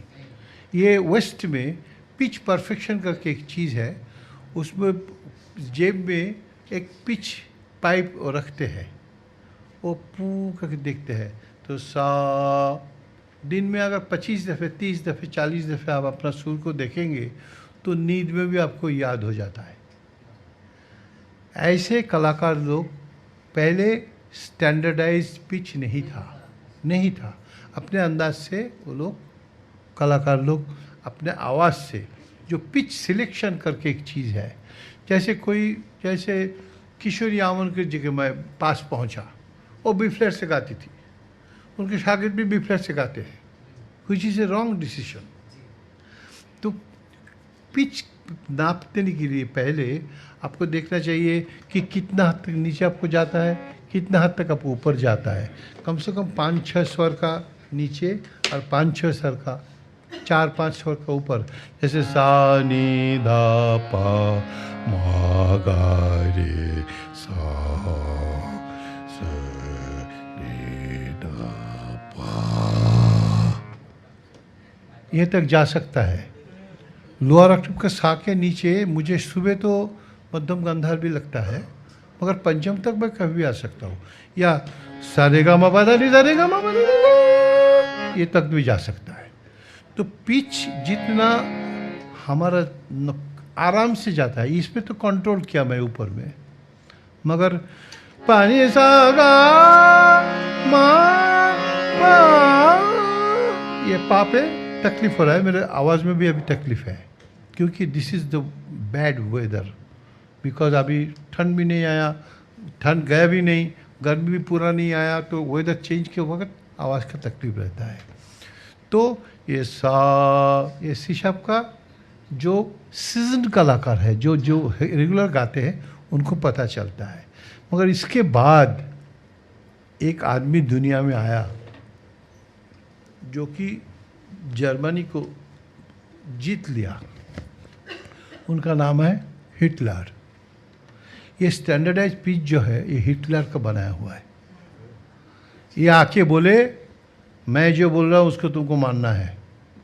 पूरी वेस्ट में उनका बात सुनना पड़ा, because German was the biggest power. तो अमेरिका का पैदा भी नहीं हुआ, या शुरू में 316-17 साल पहले की हिस्ट्री है।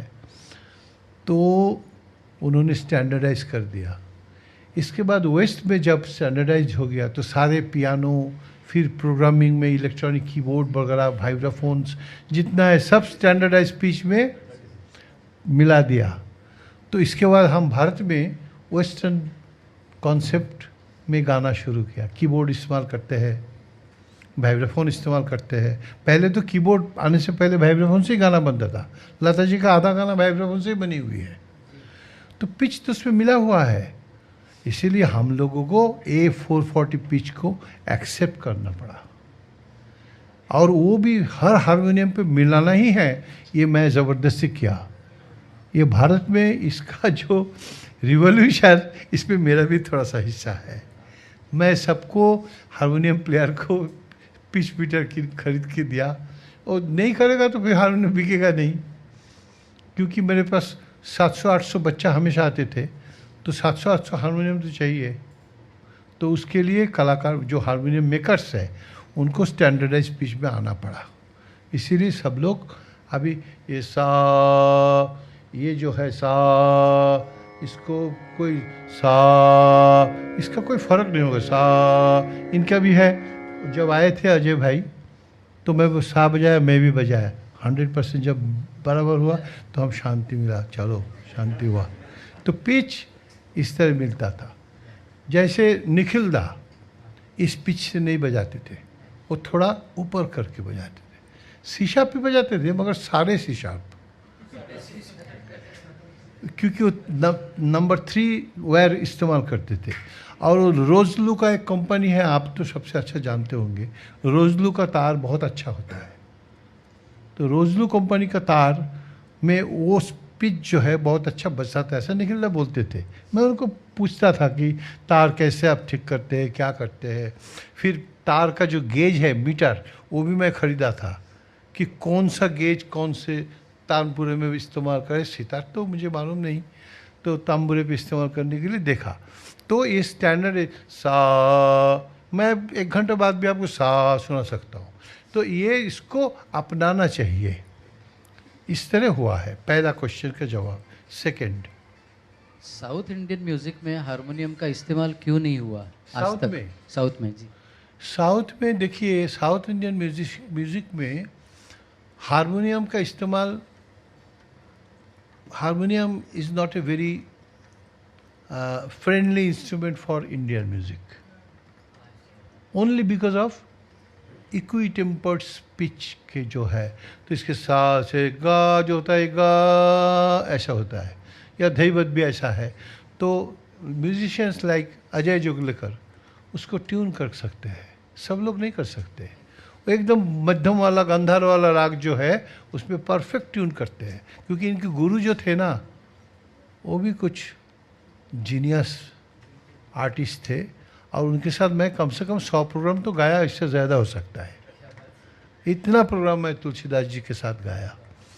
और वो बहुत ही सब चीज़ मानते थे। ऐसा नहीं है कि ट्रेडिशनल थे इसीलिए आज के कोई चीज़ को रिस्पेक्ट नहीं करेंगे। तुम तो जानती हो, बहुत उनको श्रद्धा था। तो पिच को सा, तो हर वक्त इसमें क्या होता है कि मिलाने से हमारे साथ अगर कोई वाइब्राफोन बजे तो उसको मिलाने, तो सा बोलेगा तो सा बोलेगा, तो फिर तो गाना चौपट हो जाएगा। अब तो keyboard has become a must, कोई भी आदमी, क्योंकि उसमें एक एनवायरनमेंट मिलता है। हाँ कट्टा जो है वो बहुत ख़राब है, उसमें मुझे पसंद है बिल्कुल।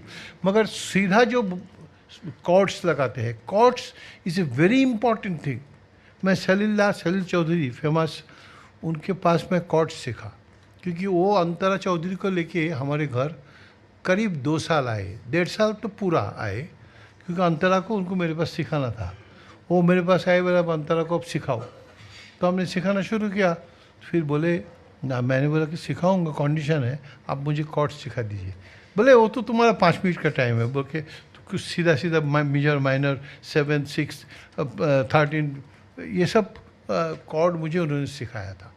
तो उसका इस्तेमाल भी मैं राग संगीत में कभी कभी किया, क्योंकि हो सकता है जब हम सुर में खड़े हो तो एक उसका अगर पूरा भरा हुआ मिले, कोई नुकसान नहीं है। आप आरपीजीओ बजा रहे थे जब गाते गाते, मैं देख रहा था बहुत। एक ज़माने में मैं हारमोनियम इतना बुरा नहीं बजाता था एक ज़माने में। तो अभी हमारा 2009 में एक सेरिब्रल अटैक हुआ था। उसके बाद हमारा राइट हैंड का जो कंट्रोल था, हम कलाकार कुछ भी गाए बजा सकता था।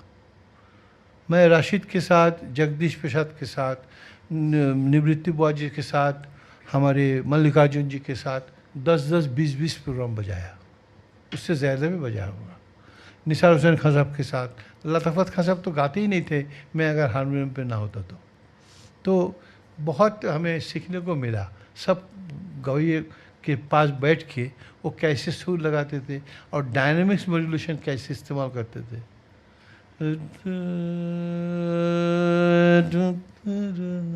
इसमें इम्पैक्ट बहुत होता है डायनेमिक्स मॉड्यूलेशन।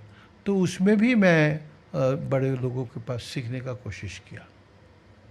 तो ये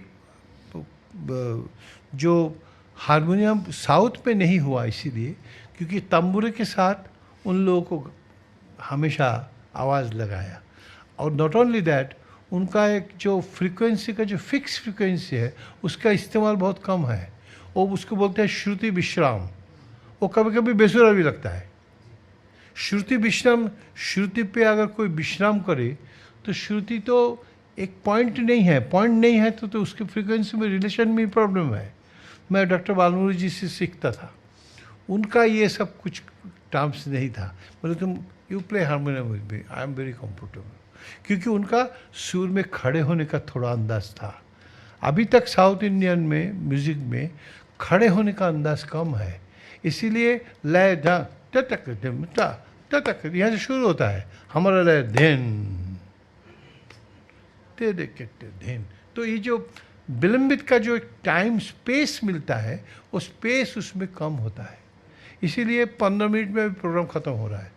तभी doctor professor C N. Rao, one of the greatest scientist of our country, वो मुझे बहुत प्यार करते हैं, उन्होंने बोला कि अभी I have stopped listening Carnatic music. मैं बोला कि ये क्या बात है, व्हाट इज दिट? बोले no, only within 10 minutes 15 minutes then all the ragas are finished.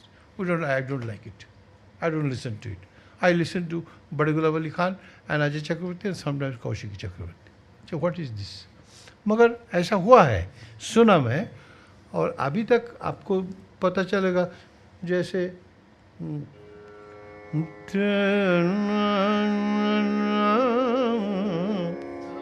तो ये जगह जो है, इस जगह को कैसे हारमोनियम में एग्जैक्टली तो पता नहीं, पोजीशन पता नहीं है, तो ट्रांसलेशन कैसे हो, पता चले उसको ट्रांसलेशन हो सकता है।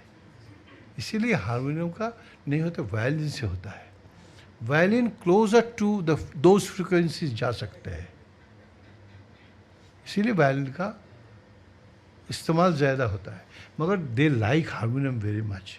मैं 2-4 दफ़े हारमोनियम में कुछ बजाए तो लोग एकदम हिल्लोड़ बजाए, अरे ऐसा हारमोनियम कभी सुना नहीं। मतलब हारमोनियम साज वहाँ बहुत फेवरेट है लोगों को।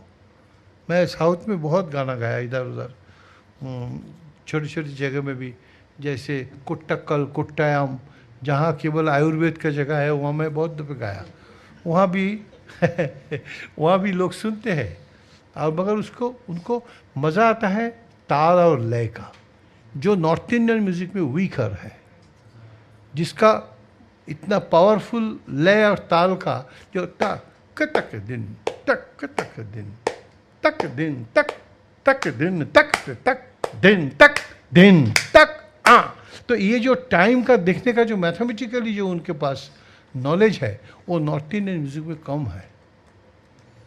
तो ये दोनों में ब्रिज बनाना चाहिए, ऐसे ही कर्नाटक म्यूजिक और साउथ में।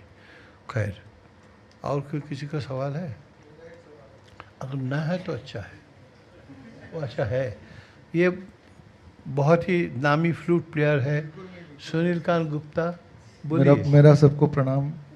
मैं ये जानना चाहता हूँ कि भरत मुनि का जो काम था उसका इससे कोई संबंध है क्या? ये जो भरत मुनि का जो उन्होंने काम किया था, भरत मुनि ने जो एक स्केल फिक्स किया था, उन्होंने चतुष्षड षडज मध्यम पंचम, हाँ, उसमें उसका इससे कोई संबंध है क्या? नहीं, देखिए सबसे बड़ी बात है कि संगीत में 2 चीज़ है, एक है नॉन लेक्सिकल और 2 है लेक्सिकल। जो पार्ट लिख सकते हैं वो लेक्सिकल है, और जो लिख नहीं सकते हैं वो नॉन लेक्सिकल है। इसके ऊपर भी एक चीज़ अभी हो गया, वो है डीप थॉट। जो लिख ही नहीं सकते उसको सोचना है। तो इस चीज़ पे हमें पुराने जैसे अहोबल जी का 22 श्रुति 4-3-2 4-4-3-2, इसका कोई 100% सबूत और परफेक्ट पोजीशन हमें समझ में नहीं आया, इसीलिए मैं उसमें पढ़ना नहीं चाहता हूँ। मैं गुलाम अली खान साहब का प्रिंसिपल में विश्वास करता हूँ। वो बोलते थे, अरे 2-2 स्वर 12 स्वर है ना, तो सा और पा तो अचल है, वो तो फिक्स्ड है, और बाकी 10 स्वर का 2-2 करके ले लो, 2-2 करके 20 और सा पा 22 हो गया। दिस इज मोर लॉजिकल, क्योंकि लॉजिकल नहीं होगा तो फिर बच्चों को समझाऊँ कैसे? तो इसीलिए वो 4-3-2 4-4-3-2 तिब्रा कुमुदभूति मंद छंदभूति दयावती रंजना रक्तिका रुद्री प्रसारी खीति मार्जिनी प्रीति आलापिनी वदंती रोहिणी रंभा उगुरा खोबिनी, किसी को मुझे मालूम नहीं है। ये 22 श्रुति का नाम है, मैं याद क्या था, मगर उसका प्रयोग हम बता नहीं सकते, इसीलिए हम उसमें जाना ही नहीं है। जिस चीज़ का हम प्रयोग करके दिखा नहीं सकते, वो बात करने से लोग हंसेंगे, बोले बात बहुत करता है, हमने बहुत किया ऐसा बात, मगर करके दिखा नहीं सके, तो फिर क्या फ़ायदा बात करने से। फैज़ खान साहब के गाना था, बात करे कुछ होवत नहीं ये दौड़ ये मैदान, आप गुनन की लड़ाई लड़िए सब गुनी मारे तान की बान।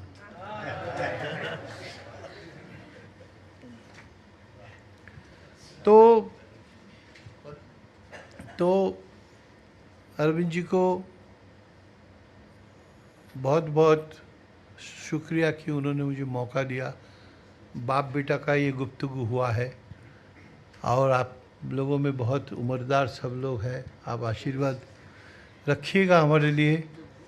और मैं जो काम अभी मुंबई में भी शुरू किया, श्रुति नंदन NCPA centre of excellence in music, और मेरे संगीत में मैं कोई कॉम्पार्टमेंटलाइजेशन नहीं रखा। यमन भी जैसा है, आप रंजिश ही सही भी ऐसा ही कीमती है, क्योंकि उसमें हम चाहते हैं कि, मगर ऐसा नहीं कि उसका भी कुछ इधर आ जाए, इधर का कुछ उधर आ जाए, हर एक चीज़ यूनिकनेस रहे, मगर संगीत एक पूरा एक आनंदमय जिंदगी दे, ये हम चाहते हैं। Well, I don't know how to thank Ajay ji, but today you have covered unbelievably large circle, and I'm sure that all of you. Any questions you have left? No. Say no.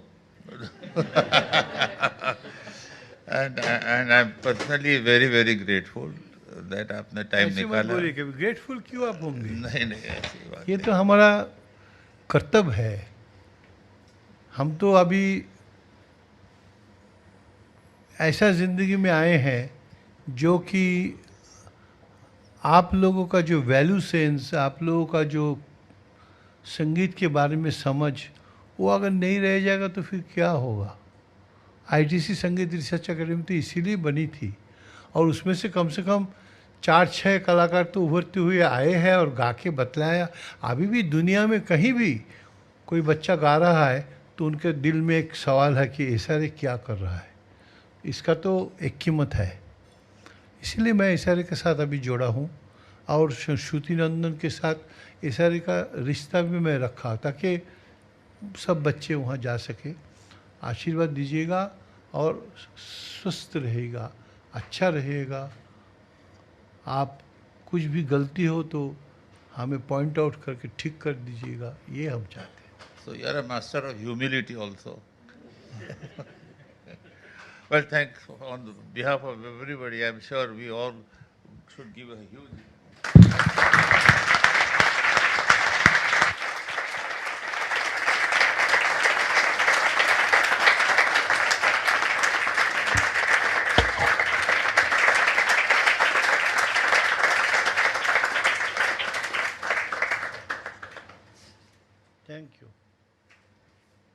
Thank you, Ajay ji.